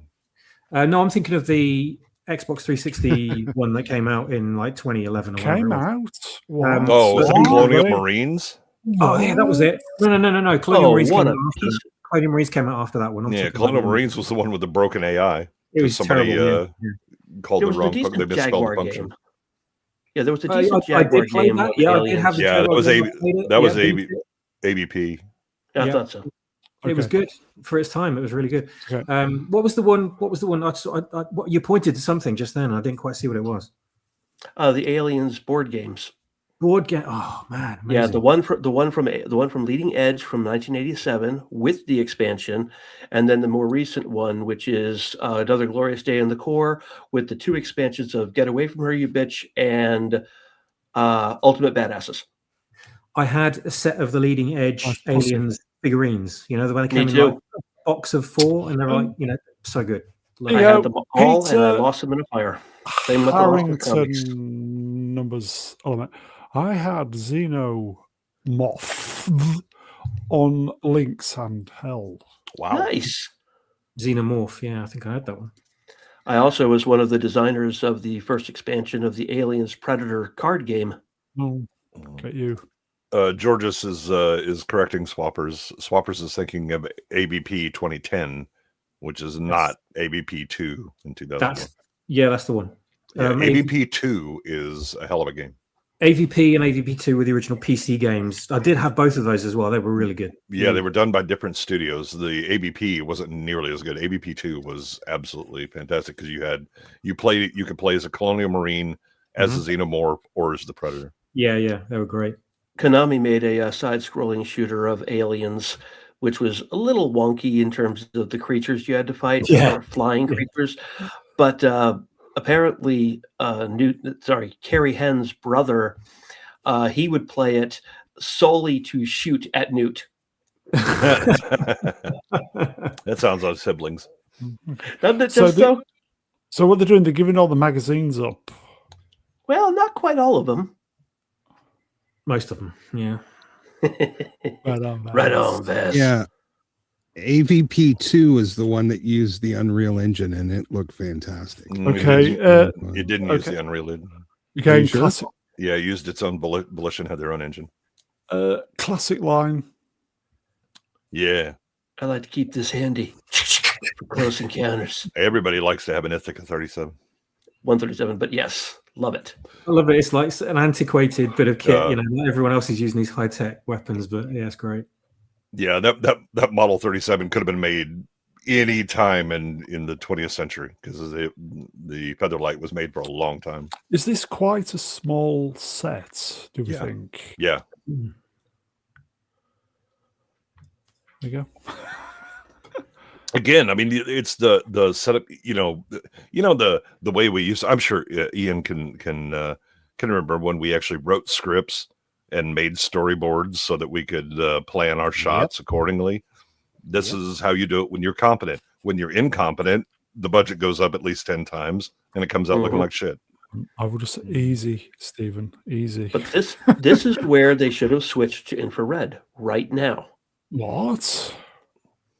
You know, what was the why did I have to give? Because if they shot at something and it hit something, the whole place would blow up. Right, They're because underneath you're sitting in a exchangers. nuclear fusion reactor. Right. Gotcha. So if you're cooling, it goes up. Yeah. Go boom. So when boom. when she goes, let's rock, she could have killed everybody then. Yeah, if she made the wrong shot, random bullet shot in something, it could have set off a chain reaction and they would have been fucked. She and Drake started the damage that would cause the overload, but then the dropship crashing ruined the connection, and now they can't shut it down. Well, we don't know if their shots did anything or not. We do know that the dropship absolutely screwed it up. Are you saying it was the woman's fault? Yes. Or Spunkmeyer's. No matter what. It could be Spunkmeyer's for letting the creature get into the ship. So there you go. Multi-elevator element. That is correct. Yeah. And it's at the old Acton power plant in the UK, and they left all of the stuff in there. So when you see the Batmobile driving into Axis Chemicals, it's the exact same hallway that you see the APC driving into in this movie. Yeah. I mean, it's the same greebles on the wall. It looks like Savil's been through here and had an absolute rampage. Lovely. I gotta admit, when I was in the cinema and I saw this bit, I was like, "Fuck! These effects ain't as good as the first film." I was like, "What's that bubble gum? Well, why isn't it fluid like in the first one?" So did you nearly walk out then because you weren't? No, because I was there to watch the whole movie. Alien. No, it was just those little things that bothered me when I was watching it the first time around. Okay. He's a director, and he's got like a level of OCD. Yeah, but he wasn't directing at the time, though. Were you here? No. But that's what led to him directing. Well, that and the fact that he thought this was going to be a musical and was very disappointed. Punchable face, wrenched. Oh, man. Can we see some punchable face emojis, please? Let's make punchable feel special. Is that Bonnie Blue? Oof. Why not? Towards the end of the shoot, yeah. That's way too small an opening for Bonnie Blue. That's her asshole at the end of the night. Yeah. I think this is the scene where Cameron said action, and then they said, "No, it's tea time," and they all left. What's there? To have a tea. Yeah, they're all saying, weren't they? They're all saying like, "Oh no, we can't work if we can't have our tea." Yeah, more or less. Yeah, well, that was on the screen. Perfect. It's their union rules. On the screen, yeah, it was union rules. Yeah, tea, Mr. Shifter. Oh. I tell you what, I just need to, because we can't hear it here, and it's a huge part of the movie. Is the soundtrack here is fucking phenomenal. Oh yeah, and again, it's not it's like stings, not play music or things like that, right? You just also have atmospheric music in this one too. You're hearing, you just have the when they're looking out at stuff, and it's just all building tension. Well, James Horner fell out with him, didn't he, with James Cameron, because James Horner had very little time to do the music, and when he did it, James Cameron just cut his music up and moved it around. So he was really pissed off. And Horner did not like what he did, but they did make up afterwards, and they learned from this how to work better in the future, and they did work better in the future. Yeah, they did, and he ended up doing Titanic, didn't he? He did. That was Dirty McDirtface numbers wrench, and his heart will go on. Is that Samuel's wink? Lovely. Yeah, it kind of looks it. Yeah, I think this scene is where they got the inspiration for the fleshlight from. Coming. It must have been Ron Jeremy's version there. Well, they had to scale it down for most people. Yeah. Swap, is he liking that? I'm liking all of it, mate. Yeah. Fucking hell. But this just totally blew my mind when I was watching this in the Flea Anybody Pit see the behind the scenes, the way they made those things run on the floor? Pretty amazing. Yeah. So real. Incredible, isn't it? I saw that. Oh, wow. Yeah. I think it's just so much better than modern day stuff. Like a toy duck. Yeah. Even they synchronize the fingers well so that they if that was made nowadays, that would be Hicks would be. It is Hicks, isn't it? Yeah. Mm-hmm, he would be holding a pole of wood with a fucking tennis ball on the end. Yeah. Yeah, they did so many amazing effects with just string and rope in this movie, just moving things along. All right, including give me a some camera. nylon fishing wire and some KY jelly. All right, I can make it work. Let's go. Yeah. Fun fact: Right. there are only 200 effect shots in this film. What? 200. On average Marvel film, there are tens of thousands. And one of those shots was removing the tea lady. That's true. That's a poor good lady. scene right there, isn't it? That scene there where It she is. opens her eyes. It's really Yeah. good. This is Like, just everybody in the Here's where- audience jump. Yeah. I mean, Here's we're where the building so much tension up to this point, and this is just a Yeah. big sort of spike of tension right in the ribs right here. Well, and again, they also emphasize it with the sound sting. Yep. Yeah. And Let's Cameron see. was against that sound sting until he saw it play out, and then he was like, "All right, yeah, that works." Yeah, Okay. yeah, maybe. And remember, They've- one of the reasons there are so few effect shots is they did so much of it in camera using forced perspective and Absolutely. other techniques, so Oh, they yeah. didn't actually need Well, to. those are effect shots. Okay, Do the they count thing those? is, Yeah. the Yes. thing is, right? She has got so much makeup on. You would think that was just like a dummy. Or a dead Yeah. person. Yeah, or just She looks real. No, I mean Yeah. the she has so much pancake on that you don't get the translucence in skin that you normally do. So you And think she's so if you were dead, looking it's a at this, special you'd think, effect. It's a special yeah, you would think effect. it's just a Right. latex head or something. Although Gavin would do it. Oh, absolutely. It looks This- like, this- it this already is- looks like this is where- Sabalaz as well by the state of her face. This is Lovely, where lovely. the- this is Drink where everybody, the the cat's meowing. Wait, God. I just thought this was Sabrina Carpenter. Wait a second. No, this is where the excrement strikes the impeller. No, Sabrina Carpenter looks more dead behind the eyes than this lady. Mm. Behind the Ooh. skin too. Speaking of lack of From the hip, translucence everybody, and from the hip. layering the pancake on. Well, the light from his thing. He's got a light on his shoulders, and it's lighting up her face, making her look very Yeah.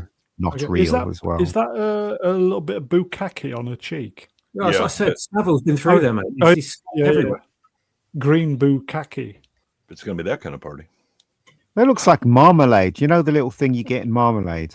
That's what it looks like. Oh, okay. I was thinking apricot. Oh yeah, that too. What do you think they use there? Is it just KY or latex? Yeah, or... just probably. Petroleum jelly. Who was the guy who did the effects in this? Knob cheese. Dan Winston.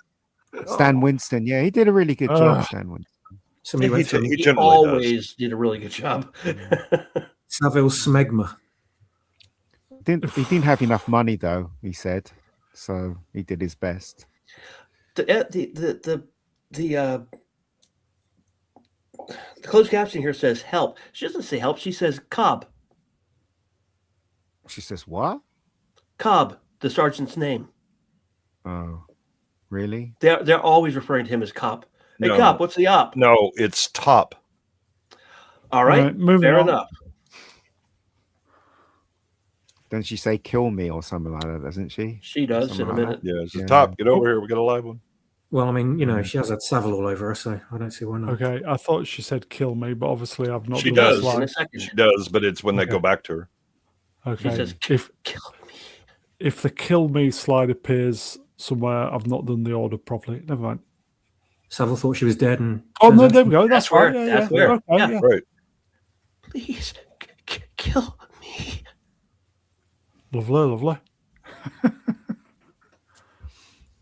It's a good scene. This scene. Oh, it's desperate, isn't it? That is. You just think, fuck. It's just Yeah. really scary because you just think of yourself if you were in that situation. It's just a Mhm. horrible situation to be in, isn't it?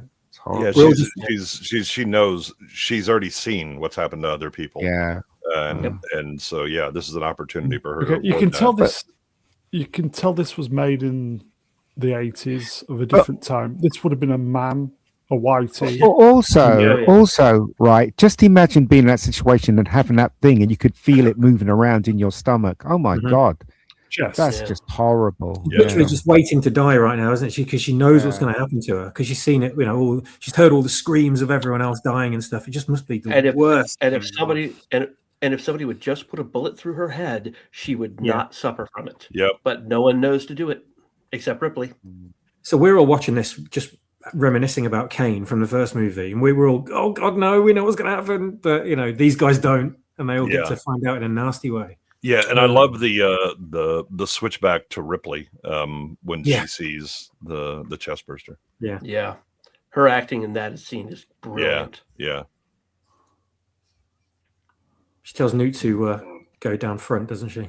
She already did when they started seeing the dead bodies. Oh, yeah. That's very good. Do I know this movie or do I know this movie? That face says it all there. Yeah, she's got her hand. She grabs her chest and squeezes her. Sympathetic her pain. shirt. Yeah. One of the few scenes with blood in it. Yep. That's not android blood. Could be replicant blood. It could be, but I doubt it. Like, I doubt this would kill a replicant. No, it should. Cat, shut up. Cat, shut up. I fed the cat just before we started as well. She knows we're streaming, you see. Drink, by the way. Need to get her on camera. Yes. And they had real flamethrowers, didn't they? And so when yes, they did. used it, when they used it on that model and they burnt it, today it would just be all CGI fire. Yeah, it? And those flamethrowers would shoot 20. Those flamethrowers would shoot 25 to 30 feet, according to the commentary. But according to the documentary, they fired 25 yards. Yeah, I saw. I saw a photo of Ripley of Sigourney Weaver training with one of the incinerators. She's standing there, and it's the napalm coming out. That thing is seriously shooting in the distance. Yeah, they've got the tanks off screen because the gun itself wouldn't hold nearly enough fluid to be able to shoot. Look at that little bastard. Yeah, this facehugger was actually segmented. It could articulate itself, unlike the wooden one in, not really wooden, but the one that hardly moved at all in Alien. Plus, this one had arms. Yeah, the one in Alien, all he can do is move his jaws. Yep. Yeah. So I just looked it up. There were 150 special photographic effects, not a single green screen in this movie. Nope. No, you do have the rear projections. Yeah, you have the rear projection. Yeah. It does mention that, but there were 2,900 effect shots in Infinity War, and only 80 scenes in the whole movie didn't use some kind of effects. So no green screen in Hail Mary. Yeah, Really? So the only optical compositing they did in this film is they layered some of the miniature effects over each other, but otherwise, right? Because again, they understood that the problem with optical compositing at this time is you lose a generation of film, but also it's impossible to make perfect matte lines, and so you get the mismatch going there. So much like Trumbull did in 2001 and in Blade Runner, you shoot everything you can in the camera. Yeah. Also, you guys don't realize that when you're doing something like this where you're using a flamethrower, it takes time. You have to stop everything, and then it's the first has to come out and say, "We're using the flamethrower. Everybody, take a step back. This is the blah blah blah. This is the and then it just takes ages, and then like 5 hours later they say, right, let's go for it. Yeah, and you get 10 seconds a shot. Okay, there we go. Yeah, exactly. Well, yeah. And they talk a lot in the commentary about all the smoke and using the AB smoke, which was really toxic, and all the problems. Like they'd be shooting multiple scenes on the lot next to each other, and some of the shit would drift over into their end. They'd start coughing. Again, all this would be CGI nowadays. Oh yeah. Well, it's safer, isn't it? I mean, you'd have it coming out of the gun, really, but the rest of it. Yeah, there were some insurance irregularities in the production of this film. I mean, it's not as bad as Ridley, who burnt down one of the studios a year earlier. Punch the face wrenched. Richard Donner saw that image and he invented the kebab. Well, the kebab was invented in 78, not 86, mate. Nice thought, though. Well, maybe it was an upgrade to his cooking process. Like a shish kebab or something. Yeah, plain broiled. Now the extraction point is where Bill Paxton had noticed Jeanette Goldstein basically choking on the heat from the waxy stuff they had put inside the APC, and he thought she was acting. He was like, "Wow, she's doing some really good acting here in this scene." She's choking to death, and he's going, "That's really good." Yeah. They had some wax that makes stuff look used and worn, and they put it on there, and then all the heat built up. It started to smoke, and when it when it goes movement, you just know it's just going to kick off. Yeah, and again, you've got the portable tension device with the motion tracker, right? When that thing starts beeping, the tension just starts, and then as it gets higher and higher, your pucker factor goes up. The motion tracker is almost like a MacGuffin the way it pushes the plot forward. Mm-hmm. With things like that, as a director, I'm out of there. I say to them, let me know when you're done. You go, not C3PO. Been too many situations where it's almost, it's just bad. Anyway, theatrical smoke we used in the old days has proved to be very nasty. Yeah, we got a quick member chat. You go, Chun the unavoidable. I'll say again, Chun the unavoidable. Put your teeth back in. Well, spot member for 1 month. Oh, I have a free member chat. Awesome to all that. Exactly. and I couldn't have said it better myself. Yeah, bastards. Yeah, we understand, Sean. We understand. Peter Harrington. It was a musical. The walls come alive with the sound of movement. Yeah, this is where the motion trackers just all fire up, isn't it? And just think, Hudson's, because they're. Yeah, they called that stuff AV smoke because it was in two parts, and you'd like spray it on the wheels and on the ground, and then when the wheel rolls over, it starts smoking, and it's like super carcinogenic and toxic. So yeah, even the one that burnt down the studios with Ridley Scott shooting Legend, that was kerosene. They were using kerosene-based smoke generators. It's safer though, unless right up until it sets the studio on fire. Yeah, right up until you burn the whole building down. It's definitely safer. Partial to a motion tracker. Like this bit. Yeah, I'm currently making my own motion tracker. Yeah. Oh, are you? It's like you can't even see them; they're all stuck to the walls and everything. It's crazy. We couldn't get the a replica or the original drill or whatever it was they used for the original tracker. So I'm kind of improvising with it. But, yeah. I think it was a nail gun. You can get one at Etsy. I built one with a Raspberry Pi, and it uses a tiny infrared camera, so you actually have predator vision underneath the motion tracker little diagram. With sound effects, 4-inch OLED screen.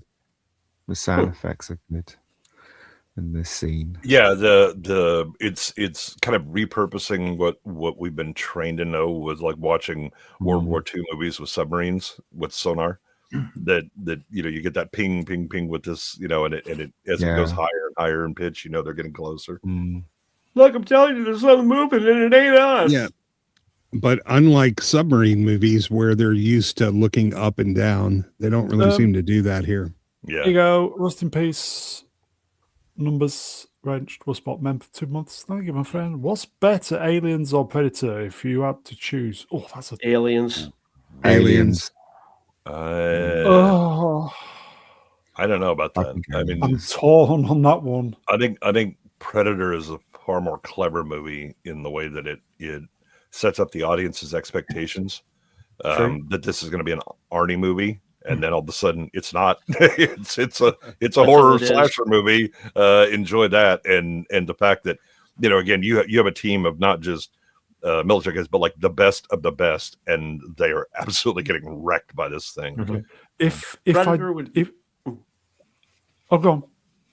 I was going to say Predator would be a far superior movie if they didn't show the ship at the very beginning. Yeah, Carpenter's The Thing has the same problem. Okay. If I didn't have time to hang around Predator, but if I had a little bit more time to watch a movie, Aliens, that's my take. Yeah. Because obviously Aliens is longer Drink I've that always way. found Yeah, the two Cider first Feed has Alien an movies to be observation. far more rewatchable. Do what? Swappers? Sorry. I just quickly, I was going to say the first two Alien movies I've always found to be far more rewatchable than the Predator ones. As much as I love the Predator ones, the Aliens has always been the ones I go to. Well, to be fair, there's only one Predator movie, so I don't know what these Was it? Predator. Oh no! ones, Predator Yeah, I 2 is quite my like favorite, Predator easily. too. I like Predator too. Oh, we're getting I bogged mean, down. Two's my favorite. Yeah, two's my favorite. Okay. Shit happens. I wouldn't go that far, but it's quite enjoyable, and it does have boobies. Well, you This just- is another classic line, yes. Yeah. Who's it? This is Hicks, isn't it? Who's doing this one? Hudson. Oh, No, Hudson. it's hot. Oh, Hudson. you, there's other movement, and it Ain't us. Hudson was fantastic, wasn't he? It's the start of his recount Yeah. sort of phase, isn't it? Right. When they were when they were reading for their parts, everyone was reading Hudson lines. Yeah, and Bill Paxton is really quite he's a fairly humble guy. He was saying how, he is just starting out and really learned a lot on this movie. But the thing that bothered me is that unlike an Alien, where you just have a regular crew that aren't used to it, and they're moving around in the ducts above and below them, and of course it confuses the crap out of them. This should not have confused trained soldiers. It's a movie. I mean, it would in that there's no obvious. Oh, here's the high ground. I'm literally looking for things that are going to be coming at me in kind of a linear fashion. On, yeah, they on don't the know. ground. What they're Yeah, doing. but these they things just are, spent- they're outside just- the box, man. You're all just talking over each other. Yeah, they It just spent seems- hours looking at schematics of tunnels and ductworks and tubes, and they've already seen how Newt is getting around. So I don't think I don't buy it. Yeah, this is a look at that. Yeah, again, this isn't a duct or a tube. They're in the walls. Yeah. It's Yeah, great. and This scene's There's great. no obvious movement, but the motion tracker is Well- telling him there's movement. They are the walls, actually. Different Right. strategy to I wasn't anything that they wouldn't specifically come up with referring before. to the They're scene, I all guess was my talking problem. over each other. Swappers, go on. These things use a completely different strategy to anything that these guys would have dealt with previously. So Yeah. only after this bit here do they actually change their idea about what they're fighting. Well, even after seeing this, they cut the power. What are you talking about? They're animals.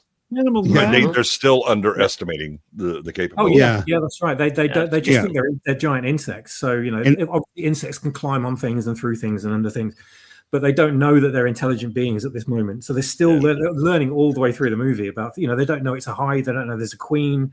There's all this other stuff, Yeah. and we're learning with them as well at this point. Yeah.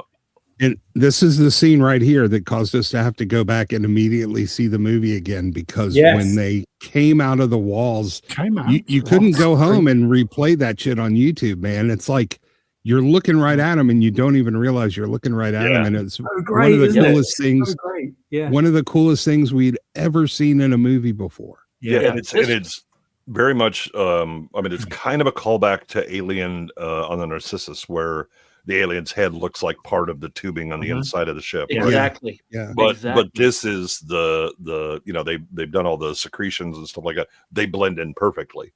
Yeah. And Yeah, that's, I mean, we know what an alien looks like, so we can see the alien in the wall right there. This is a perfect Just still. amazing. But scenes. when we watched this the first time, we didn't Yeah. see an alien. yeah. And the funny thing, that's a lot of Giger's work is blending the organic with the inorganic and having creatures fused into buildings and other stuff. Yeah, the biomechanics. So yeah, this certainly was about the coolest thing we'd ever seen in movies at the time, for And then sure. You've got back then as well the fact that the everything was such low in fidelity. So we really found it hard to make out the detail of what Well, these I don't think the movies were low fidelity. They Well, the you cinema could see it. screen at Castleford Right was. there. Yeah, It's they This were. was not. there. Remember, in this was country not they were filmed pretty in shit quality. Yeah. Okay. Yeah, Remember, we this saw was this not- in like 70 millimeter. It was gorgeous. Yeah. Huge Ian? screen. But remember, this was Yeah. not filmed. No, This was, go on, Neil. I'm just sorry. saying that. Sorry, mate. I was just saying that you could see it in the walls. Also, I really do feel sorry for Cameron, because I really know how these things were made. You see all that smoke that you've seen in that frame. Today, you can have a little smoke machine as big as your arm, and it can make that amount of smoke. In those days, they had to have a huge machine to make all that smoke, and it takes time. So I do really feel sorry for the crew, and because they were pushed to the limit, and James Cameron was making his film, but doesn't excuse him being an arsehole. Don't feel too bad about the crew. It's a shame they were the a-holes who were opening the doors after the smoke had already been made, and the smoke was all clearing out every time they opened the doors. Yeah, I know. That's how hard it is. Yeah, feel sorry for the janitors had to clean this shit up, but it's not like Cameron wasn't well rewarded. I don't feel sorry for that fucker at all. Well, I think the other thing is, again, he overestimated his understanding of the difficulty of producing the film, and when he also ran into other things he didn't understand, like the union rules or whatever, that he's like, what the fuck, I'm on this limited time and all that. And I was like, dude, you're the one that guaranteed that you could deliver it in that time. Okay. Brown. Remember also, this film was not filmed anamorphic. No, it wasn't. No, it was filmed xenomorphic. Yeah, xenomorphic. Not where I was going with that, but yeah, so that also affects the quality.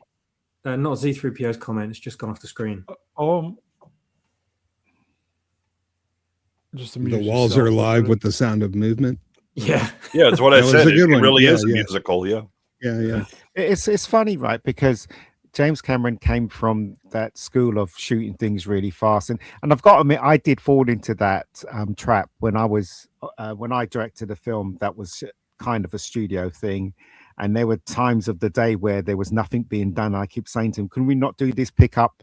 And they'd say, "No, we can't." And I'd say, "Why? We got the camera and everything." And they'd say, "No, because of the unions." He'd sit there and you think, wasting all his time, we just could have just done that pickup.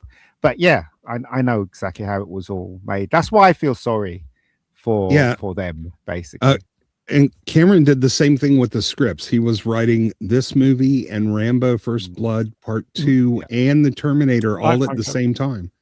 And he figured out, that's 6 hours of movie. That's going to be 600 pages. I've got 3 months of he was sort of on a break, and he figured out how many pages he had to write a day, and he just cranked them out like a machine. Well, you can tell which one he spent the least amount of effort on, and that would be you think? What would be scarier here is between all of the the biomechanical texturing on the walls and hidden aliens and stuff everywhere, or do you think sort of twisted silken garish tracksuits and white wigs? Which one do you think would be the worst? Well, I mean, especially, if am I disarmed in both cases? That's yes. Oh God. Have you noticed how so far the death count has been mainly women? First of all, well, again, she doesn't die. Hey, look, the sergeant teacher aren't dead, man. Their signs are real low, but they ain't dead. Well, the first to go. Yeah, anyway. The black guy died first. Yes, he does. Did he get burnt or something, didn't he? Frost. Yeah, Frost dies in fire. Yeah. You really do get the feeling that the nest itself is alive here. They're not just aliens, but the nest itself is kind of reaching out to grab them. Once you start hearing the hissing and all that, you're like, oh, here we go. Look, here we go. See the teeth. Caravaggio 8003 asked, how many careers has this franchise made in the film industry? I don't know about the franchise. All of them. I don't know about the franchise, but this movie, I can only really think 3. Cameron, Jeanette Goldstein, and Mark Ralston. Everyone else either didn't go on to much or they had already been established. Well, so had Cameron with Terminator, because it's also Michael Biehn. Yeah, well, but again... It made more careers than it should have, because the subsequent movies and TV shows should have killed careers when they didn't. Yeah, true. I think this scene definitely validates Cameron's decision to remove the semi-clear carapace from the aliens' heads, because they would have been a lot easier to spot in these scenes. Yeah. No, actually, if you go back, it does have the semi-clear carapace on the head when it's in the wall. No, it doesn't. Yeah, it does. Look through it. It's translucent. There's no carapace. That's the ribbing. Cameron decided not to go with the carapace on the head, because it was too difficult for the stuntman to jump around with that thing on the head. Right. He also made the heads non-translucent when they were actually running around. They suddenly become solid. This one, however, is translucent. Okay. They Cat's been removed having the drinking. carapaces from the first movie because of they were too afraid of cracking them and basically ruining the suits. So they just decided to keep the textured look instead. Yeah, well, half of it is just guys in black spandex with pieces of foam. Yeah, they and could get away with it. styrofoam attached to Yeah. them. It's a really Yep. great. Does it anyone ended know up how working many great. people they hired? Because they didn't have millions 6. of people being Six. Yeah, there were, just there were only six. 6 Wow, of the six. Six yeah. Wow, Yeah. 6 suits That's and that's crazy. dozens of puppets. Yeah, That's and crazy. It's a and similar they thing were to regular height. They were regular height guys, whereas the original alien guy was like 7.5 feet tall. These were just normal dudes. But because they they were actually crouching discovered him an in a awful pub, lot, they didn't weren't really they? standing at full height, so they could kind of get away No. with that in this Yeah. one. Yeah. Yeah. And most of them are stunt suits, so it's like, explosion and they just kind of fly everywhere or they're jumping over Yeah. things. That's You it, can yeah. also Yeah. see the hand of the alien in this scene. It doesn't follow that 6-fingered hand that you saw in the first Alien. These have 3 fingers, and and the index, middle finger, and ring finger, pinky fingers are like 3 times as long as a human hand. They discovered that guy in the first movie in a pub, didn't they? Next to the Oh, studio. the Yeah. 7.5 Yeah, foot guy. Yeah. Yeah. Yep. 7 foot. Wow. He was Ethiopian, wasn't he? Yes, I think Yeah. so. Yeah. He did an amazing job, that guy. He did. Oh yeah. So all of this takes time as well. People getting burnt up. There goes stunt Frost. Yeah. doubles. Okay, I was looking up how to pronounce his name is Bolaji Badejo, maybe, or Badeja. That's a great scene as well. That scene there. Fantastic. Frost, is- Rico Ross. Rico Rico Ross was Ross. willing to do a lot of his own stunts, but he was like, I'm not doing this stunt, and because that stuntman had to fall down 3 flights of stairs Shit. while Yeah. on fire, and then he He had to was, do it again. Then he had to do it That's- again. This time, trying to put out the flames on himself as he fell. Oh my god. Fuck. Yeah, Yeah. Bolaji was a 6'10" Nigerian graphic design student discovered at Nigeria. a London pub Yep. and chosen for his slender, towering frame. What a thing to be remembered for. Yeah. Yeah, man. He's like a real skinny, like he's super skinny. It was just regular 6'2" stunt guys in this. This But bit they here didn't. They didn't shrink the aliens. Man, it's just incredible. Yeah, it's not like they made the xenomorph smaller. It's just you never saw a scene where They're standing the upright. scale. Yeah. We start to learn the strategy here as they're like plucked from the ground and pulled up into the air, and he's got kicking his legs and trying to resist it, and you just think, oh, Jesus Christ, what's happening? that's a girl. Also, That's do Dietrich. you think so? So when they all came in and they were all in the walls, do you reckon because they weren't being threatened, they just stayed in the walls and just didn't Yeah, do they anything, didn't, or were right, they asleep until or they- something? I don't know. until they burned the egg, right? They didn't wake up Yeah, until they actually killed. Absolutely. Until they yeah. kill the chest burster. Yeah. Yeah, they Yeah, were they in a weren't- torpor. They were conserving Right. energy. But they weren't in the walls. They were the walls. Yeah, That's the pretty thing. much. Yeah. They actually, they were essentially Legos.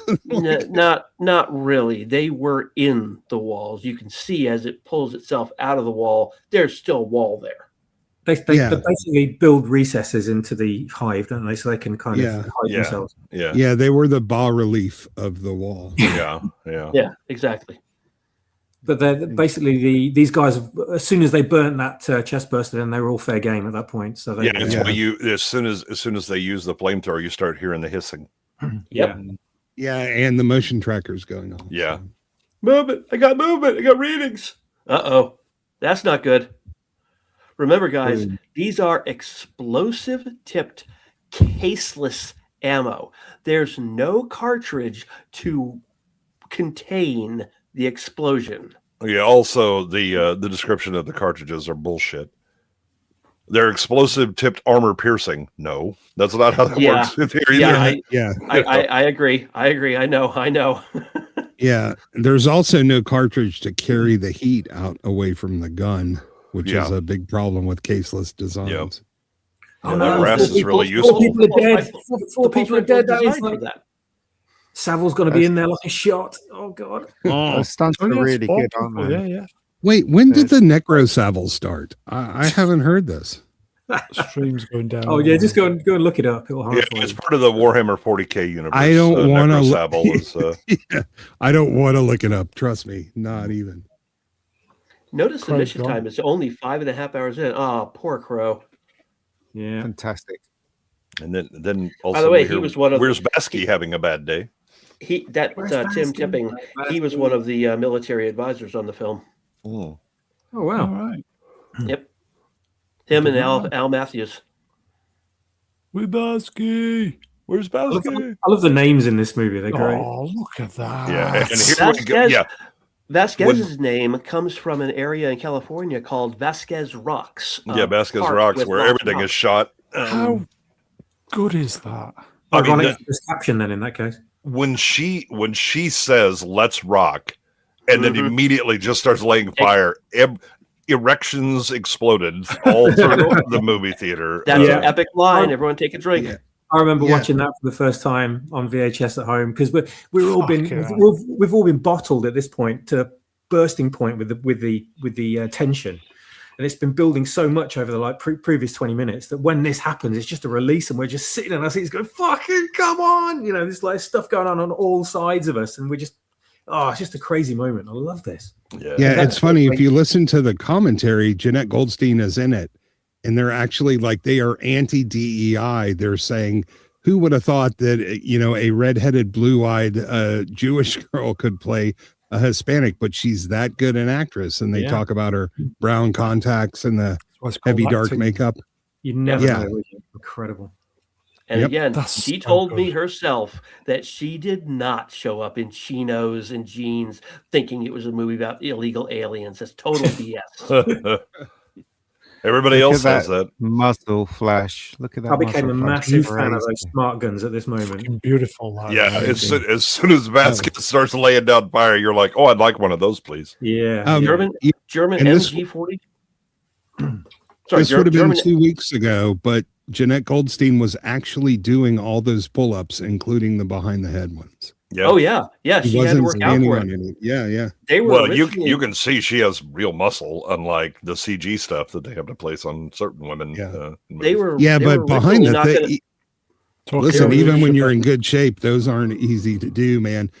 Drake was doing the fingers facing him version, and she was doing the harder overhand version. And then Yeah. behind the head, that shit is not easy. But they were originally going to cast a bodybuilder woman, and they were trying to teach her how to act. And then finally, they were like, "All right, can you bulk up?" And Jeanette was like, "Sure." no, Caravaggio. So the woman who played Vasquez is also in Near Dark, where she has a red hair. She's also the mother in the stepmother in T2. T2. Yeah, the Okay, one that so- gets the blade through the milk jug and her Okay. head. We're She's going to also piece the mother in Titanic, where she's putting You're the all two just little kids to bed talking about over the it. mystical land of Chernanog. Ian quickly. Just saying she was in Lethal Weapon too. Yeah. What were you saying, Brown? Okay, we've got a pissed up super chat. Oh my goodness! Chum the unavoidable. I can't say unavoidable. What a spot. 2 poons. I think he's pissed up. To finish my question, something I've been thinking. And then he follows it Okay. up with puck. I know don't get exactly it. what happened. I know exactly what happened to Chun. He was trying to hit backspace on his phone, and backspace on the phone is right next to send. I've That's done that why. myself, Chun. Well, I know the pain. Well, Okay. yeah, That's but it's a 50 character super chat. So what else was he going to okay. say? That's an amazing muzzle flash. That's one of the best in cinema Yeah. history. Legendary. It was The fun. look on goddammit. his face. Oh, Look at that. Yeah, let's rock. And here we go. Oh, that's Master Chief inspired right there, or vice versa. Yep. But That's yeah, gonna Buy inspire replicas of Halo. those guns, by the way. Oh, Halo was just so influenced by this movie all the way through. Yeah. Yep. that's an MG42 with a Steadicam harness and a couple of pieces from a motorcycle that are apparently now impossible to find because of all the cosplays of this gun. Ah, yeah. You can buy those guns. By the Not way. in MG42s, yes. They're really, so the replicas. The really Oh, Yeah. of the smart gun, yeah. Yeah, like airsoft. So The other thing, Hollywood collectibles. yeah, the other thing is the blanks they used in this movie. A lot of movies will use lighter loads and then overdub the sound. These were actually overfilled blanks with extra gunpowder to make to louder get noises and brighter muzzle flashes. Yeah, must get have the been big muzzle flash. That must have been amazing seeing that from Oh, yeah. behind. When that Yeah. fuck, it's just incredible. Yeah. Definitely. And if you look closely, you can see some shell casings being ejected because they were that using can't happen Thompson. because this is caseless. It's my understanding. Yeah. No, Same thing so with the other guns. Yeah. yeah, but that's one of the obviously the blanks were not caseless. So Yeah. there's a few little boo-boos there, but Mhm. nobody uses plus P blanks anymore ever. Yeah. There you go. Oh, and wasn't there one where Goldstein was taught they all had to wear earplugs where they were using it, and then they had a hard time hearing the direction because they were wearing ear protection for fire out, so they didn't really know what was going on. I remember watching this whole sequence when Classic they're line, by the way. when they're in the nest here, and it puts you. My heart was racing because at this point we'd just established in a matter of seconds that absolutely nowhere was safe. So you can see like Apone here, just standing here looking around, and you're thinking like, "Fuck's sake, turn around! There could be one behind you." And you're thinking that all the time. You know, you're just looking at a wall now, thinking, "Is that one of them? Is he just about to get taken?" The Sulaco was totally safe, at least for the time being. Yeah, Drink, by the absolutely way, was. cat's meowing. Drink, by That's the way. where I would have stayed.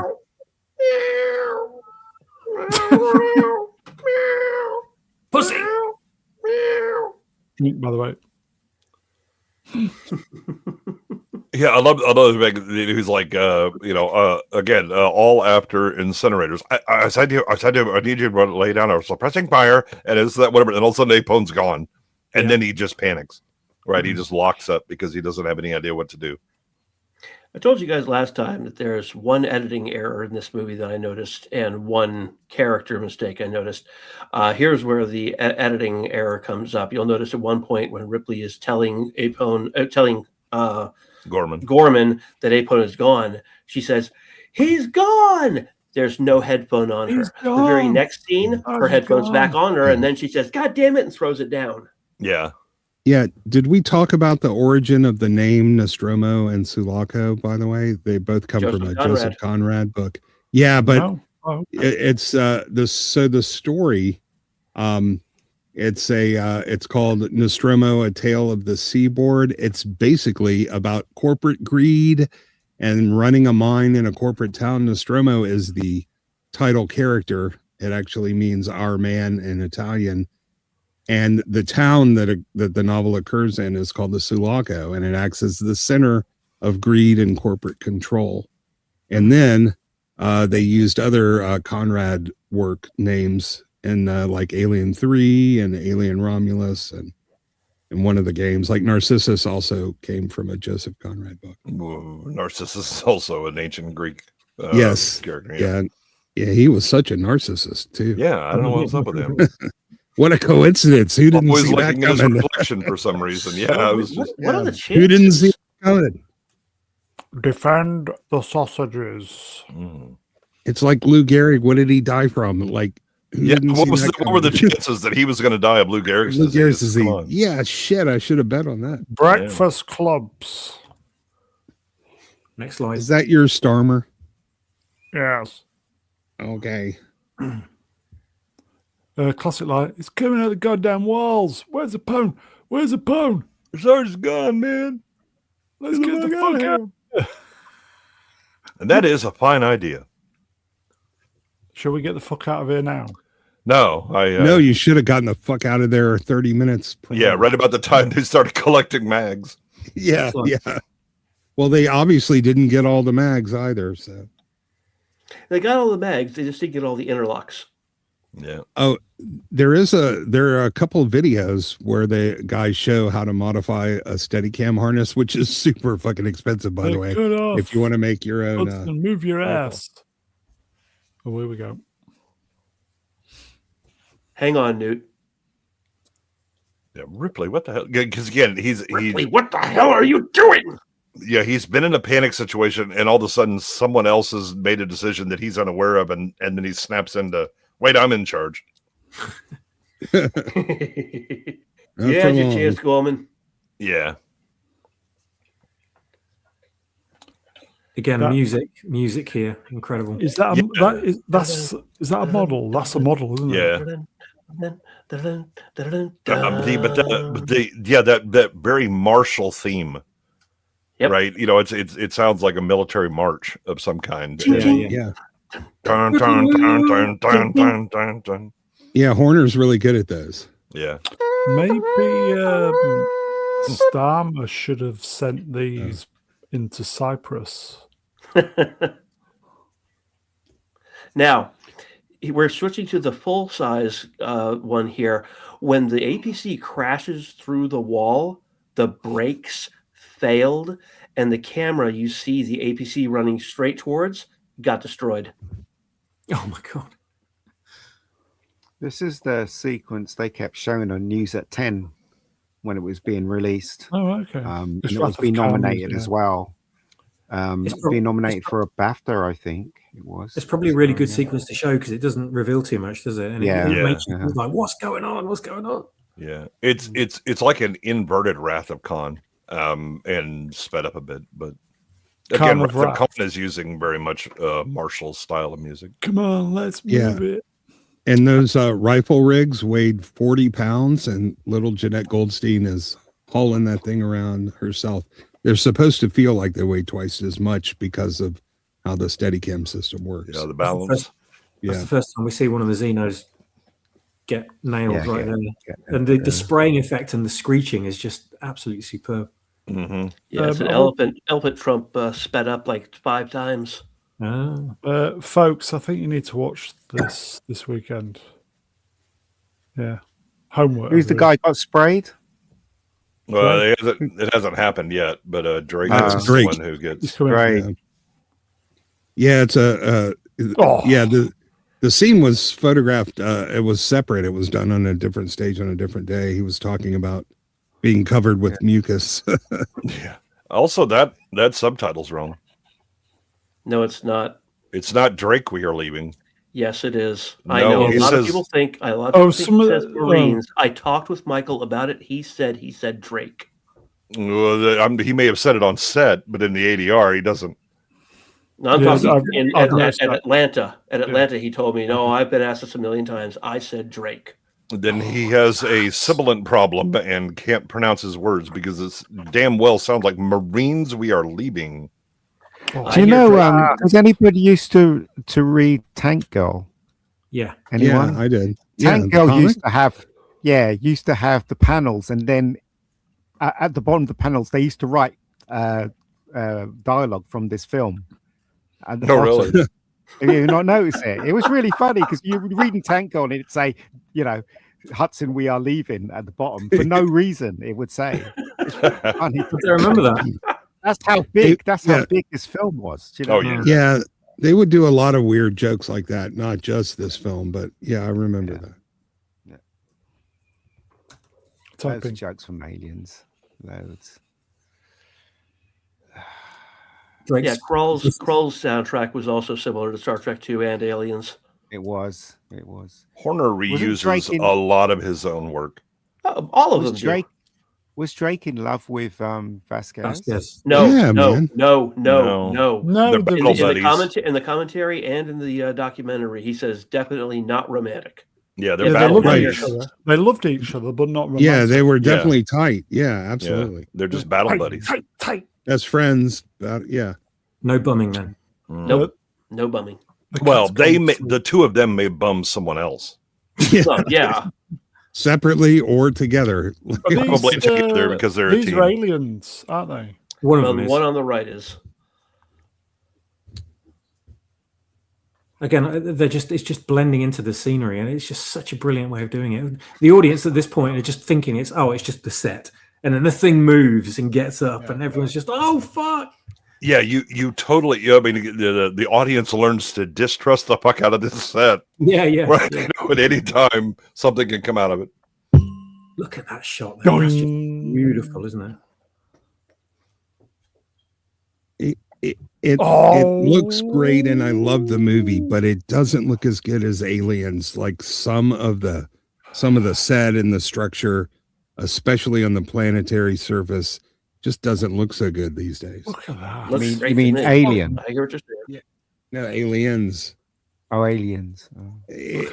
It's a perfectly fine. It's an amazing film, but if you take a close look at some of the sets, yeah, it doesn't look as good as Alien did. But the muzzle flash is definitely better. That's probably the best muzzle flash ever. Or is it? The heat coming off, just sitting here. That's why he's closing his eyes. His fucking eyebrows are singeing. Yeah. And he's an albino, so he's getting sunburned. Yeah, that's a lot of hot gas coming out all at once. Again, another great alien screech right there. Okay. And spray of acid. Yeah, those guns have a fire rate of 1,500 rounds per minute. I read 1,200, but okay. Okay, I maybe should have turned the subtitles off for the stills, but it happened so quickly. But there you go. This is like this sequence here is the first time we find out that they can actually be destroyed. Yeah.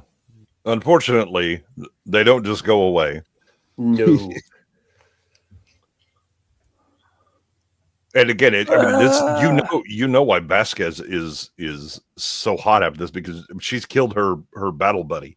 Mm-hmm. And Gorman's the one that sent them in where everybody else is kind of disarmed and having to make it. That's why she's ready to kill him.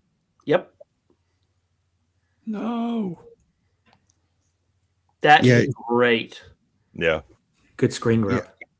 Technically, it is 12 to 1,500 rounds, but if you're using combat ammunition, it's going to be 15. And you're supposed to change the barrel after every 250 rounds. I don't think they did that here. Okay, I'm going to write a letter to Cameron, I think. Pavel Bukaki right there. I'm saying that's how hot. That's how hot. Lovely. That's how hot the gun gets. That's how hot. After 250 a round, the barrel warps, and you need to change it. Savile Bukaki there, very, very lava hot. Yeah. I remember when the Mark III of the M60 came out, and they were showing a video of it. What? They were showing a video of it firing full auto for like 5 minutes, and the barrel didn't need to be changed. It wasn't getting hot. It was unbelievable. Because they turned down the rate compared to the... No, they hadn't. They had changed the barrel. No, the M60 is like half of the rate of the MG42. Yeah. Right, but prior to the Mark III, they had to change out the barrel every couple hundred rounds. The Mark III came out, they could fire it constantly. Okay. Obviously, you guys are Americans and know about guns. We're just sat here because we're Brits. What the fuck are they on about? It's a thing. Do you think that Drake died from the acid, or do we think he was taken off to the hive? No, he died from the acid. He took his face off. There was the fire as well, wasn't there? That got him as well. Right, because when he's dying, he has the flamethrower and he falls down and he sprays it. But I love Hicks trying to pull Vasquez back, and he's arguing. She's arguing. Where he's like, he's gone. No, he's not. No, and she's still struggling. Yeah, forget him. He's gone. Yeah. Now, fun thing when Drake does that, he does fall back with the flamethrower. The flamethrower sweeps the camera. It took a couple of takes for him to get that right because he kept trying to avoid Cameron. And Cameron's like, no, aim it at me. He's like, I don't want to burn you. We have glass. We'll be fine. Yeah. This is a great shot here. Absolutely incredible. I want a poster of that. That is just beautiful, that slide right there. Yeah. Oh my God, that's great. Again, I remember seeing that bit. We think the door's going to close, and suddenly the head comes in, and we're like, Jesus Christ! It's so great. Eat this. Yeah, I think it's important to note for Brown, a gun is a thing you point at the bad guys to make them go away instead of what you guys are used to is giving them your stuff. Thanks, I'll say. Getting bummed. Eat this. Would the gun dissolve? No, the acid doesn't hit it. Yeah, it looked like the front of the barrel got melted. Yeah, he just got some in his arm. Go! God, man, this is just absolutely insane, isn't it? It's this whole sequence. Yep. We missed. Didn't Newt hide in that hole in the car. Yeah, Yeah, she she- unbuckles she- herself and gets under the seat like as soon as Ripley starts Yeah. driving. As soon as she started, yeah. Yeah, she knows a woman driver. She knows the consequences. Miniature, really good miniature. Ripley, you've blown the transgender. Yeah. Blown. No, the transaxle. Come on, man. You don't want to get in trouble. The hilarious thing is if you get like the aliens tech manual or whatever, they talk about how each one of the wheels has its own direct drive motor. There's no transaxle. Well, there is now. Well, there was in the movie, but the problem is the guys that do the technical manuals often don't know what the hell they're talking You're about. just and grinding mix it up. genitalia. Come on, ease down. Ease down. Ease down. That's a model. Oh, the fucking model work's fantastic. Yeah. Yep, absolutely. It's just so Yeah. good. And again, you can tell by the headlights that that's a bottle. Pete Harrington, numbers, nice pussy, bad date, start sniffing glue. That's why I've never stopped. You okay? What's a Thumbs thumb up. up? Thumbs up. Yeah. Get away from me, man. You just got like dissolving flesh and acid smoke in the air everywhere. This is where we learn that he's all for the company, right here, don't we? Yeah. Yeah. Well, he's This off the company. this What, installation friends has a and- substantial monetary value, and but I love Hudson's. Everybody kind of reacts to the situation differently, and each one is kind of psychologically they make sense given their personalities. Right? Hudson has just been owned, and he's really pissed. Side effect, you've blown the transaxle, man. Yeah, could have been. Ruddy's comment, Brown. Who? Ruddy. Oh, there we go. Yeah. I think I saw them open at the Cat Palace in Thinking man's 88. joke. Very Yeah. good. Like that. Transaxle is the lead singer of Bums and Roses. Yeah. That Well is a put, good Ruddy one. 09K. Hold on, mate. And he's a member. Probably some of Mog's work. Oh, this is this. Gorman. This is what's Gorman. his name? Gorman. Yeah, Oh, 'cause the Box hit him in the head. Gorman was on Drinker's Channel, wasn't he? He was. Yeah, he's Look had at Drake. that. He's had Drinkers had Drake as well. Yeah. And he's had Gorman. Mm-hmm. My Good bet is Rico will infused. be next. Maybe Jeanette. Wake up, Piedro. Wake up, Pendejo. Pendejo, man. I'm going to kill you. I had real trouble as a 14-year-old kid, not knowing any Spanish, wondering what the hell was going on with the speech in this movie. Whenever she spoke, I couldn't work any of it out. Pendejo has two meanings depending on which language you speak. It either means a-hole or it means something far worse. Yeah. And When she's she lets using go the of him, worst. when she lets go of me, he just falls, doesn't he? Yeah, because he's he's unconscious. out. He's Yeah, I out. know. So I'm saying he's going to have another bump on his head Have another bump at the back. Yeah. We've got I a did- super chat. Real Yeah. head case, $2. Thank you, my friend. Still can't believe Bill is gone. 2017. Yeah, I Rip know. Christ, Yeah, 9 I know. years ago. Yeah. Cameron has said his number one regret over Paxton's death was not telling Bill that he loved him before he went in on the surgery. Oh yeah, I saw that. They were tight, weren't they? Yeah. Well, they worked together under Corman, right? Bill was a carpenter. They were Doing properly set kind of building and stuff. brotherly love type tightness. Yeah. Paxton was one of the first to meet the Terminator. Yeah, that's right. All these lines are really good Drink. lines in sequence, isn't it? Yeah. All of it. Yeah, again, it's very the really good movies. It's not just plot or the oh yeah, I saw that one. The or the effects or anything like that. It's the characters and do they behave in a way that makes sense, Yeah. right? And that's look, if you don't have characters, you don't have a story, and you don't have a movie. And the naturalistic dialogue, they sound like real people. Yeah, their motivations are correct. Their reactions are correct. That's good characterization. Chun the pissed up World of Sports. Sweet Child O' Mine has taken on another context now. It has, yeah. Yeah, wasn't Battle Beyond the Stars when Big Bill man. Paxton first Yeah, worked as a yeah. carpenter? Yeah. I didn't know that. Oh, wow. This happens. This Yeah, that's happens. why you see- therefore this happens. Carpenter works with. I mean, In Cameron mysterious works with all the ways. same people. He knows the recipe for success. He carries them along with him. Okay. He said I he met. Paxton said he met Cameron on a plane when he was writing Aliens, and he goes, "Be sure to put a good part in there for me," and he did. Okay. Chat, if you're watching this right now, please press the thumbs up. I think we've been struggling for thumbs up. Oh. Tell YouTube you love this. You would press it again? Okay. Well, And- and then again. And Michael Biehn and Bill Paxton had worked together on Lords of Discipline in 1983. Was that wasn't a Cameron? Was Okay. it? No. 86 people are watching this, so I'd like to think we've got at least 80. Well, Thumbs you've up. got an 8 and a 6 in there. They're just in a different order. You'd like to think that, wouldn't you?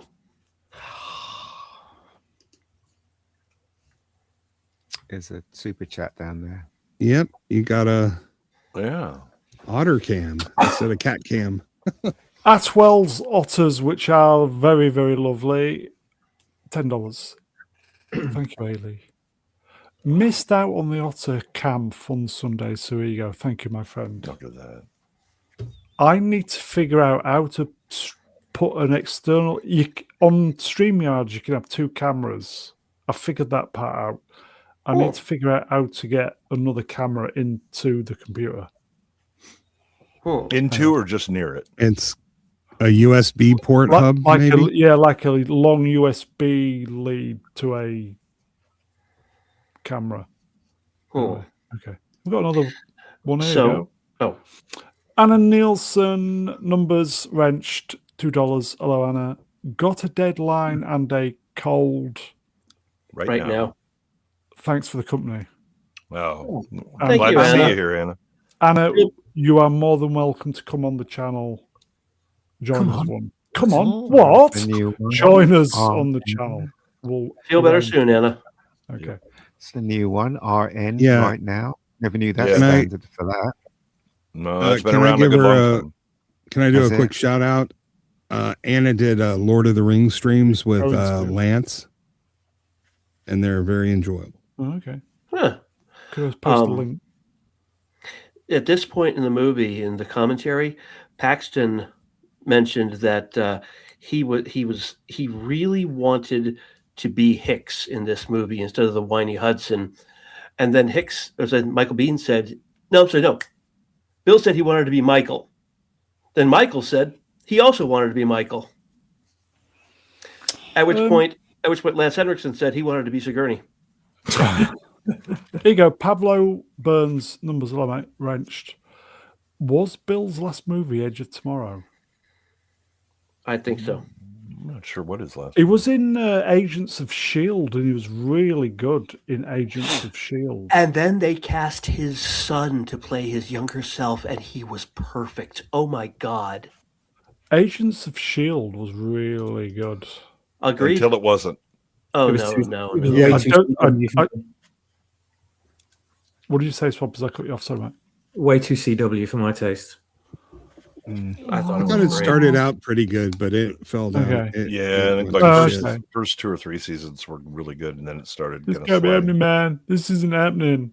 And Well, here's it didn't where- help that they killed Shield, so you know. Yeah, well, Yeah, that's the Rousseau brothers. This is where a time lapse happens in the movie. Right after Hudson says, "This can't be happening, man. This ain't happening." Watch, all of a sudden, it goes from him smoking. The very next scene. Next slide. He's being patched up, and Vasquez is saying, "All right, we got 7 canisters of CN20. I say we roll him in there and nerve gas the whole fucking nest." yeah. There's like, okay, we don't even know if it'll affect them. Right. So then Ripley How many, says, how many times have we said this? Oh, well, yeah, daily. 30 times a minute while watching Starfleet Academy. Yeah. Oh God, yeah. "Used to be my password on my computer." Not the whole line. I love that look. Like, damn, Yeah. that's harsh, but I like it.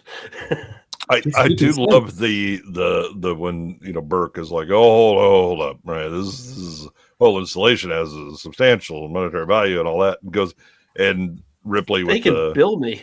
I believe it's the military. Corporal Hicks is the ranking military, and Burke's like Corporal Hicks, and Hicks is like, yeah, I am. Yeah. Actually, what I love in this is after she says that, Burke walks over to her and goes, look, Ripley, and she very softly says, yes. Yeah.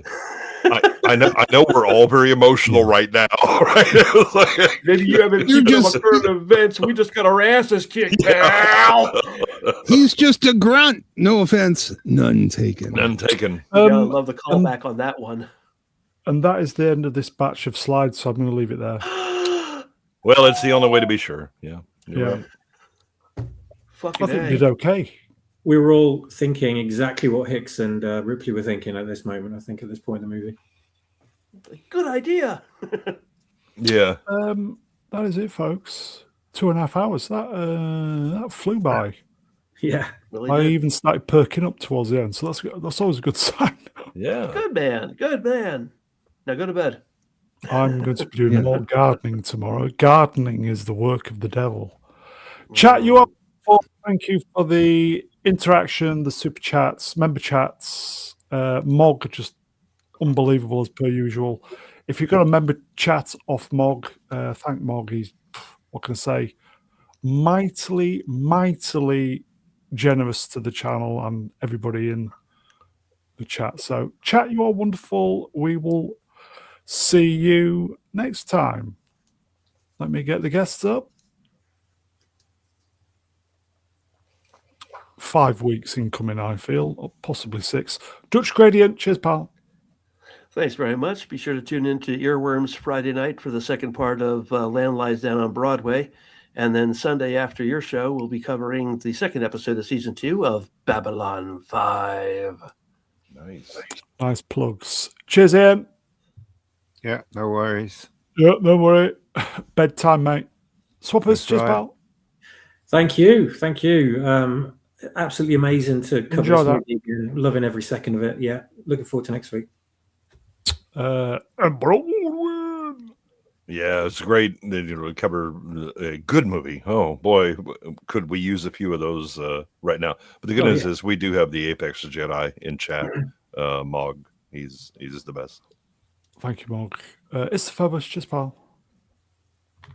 Good fun. I get confused when we do a movie with proper setups and payoffs. I almost don't really know. We may even finish this movie. How to take it, yeah. Okay. But it's good fun. By the end of the year. That is it, folks. I think some of us will be around for Open Bar tomorrow if it's on modding. Trev Friday. I'm not sure. Yeah, don't know. Hadn't heard anything yet. Is it school week? If it's school week, probably not then. We're going to be back. We've got this Aliens merch stream to do. I've got a couple little bits to put together. I keep promising to do it. We'll get round to it. Maybe Saturday, liquid situation. But we're going to be definitely back Sunday. So I think that's it, folks. We managed to do part 2. If we don't see you for during the rest of the week, folks, you know the drill. Have a great few days until we see you at the weekend. So take care, everybody. Tatty bye. See ya. Timing. Pussy. Bumming.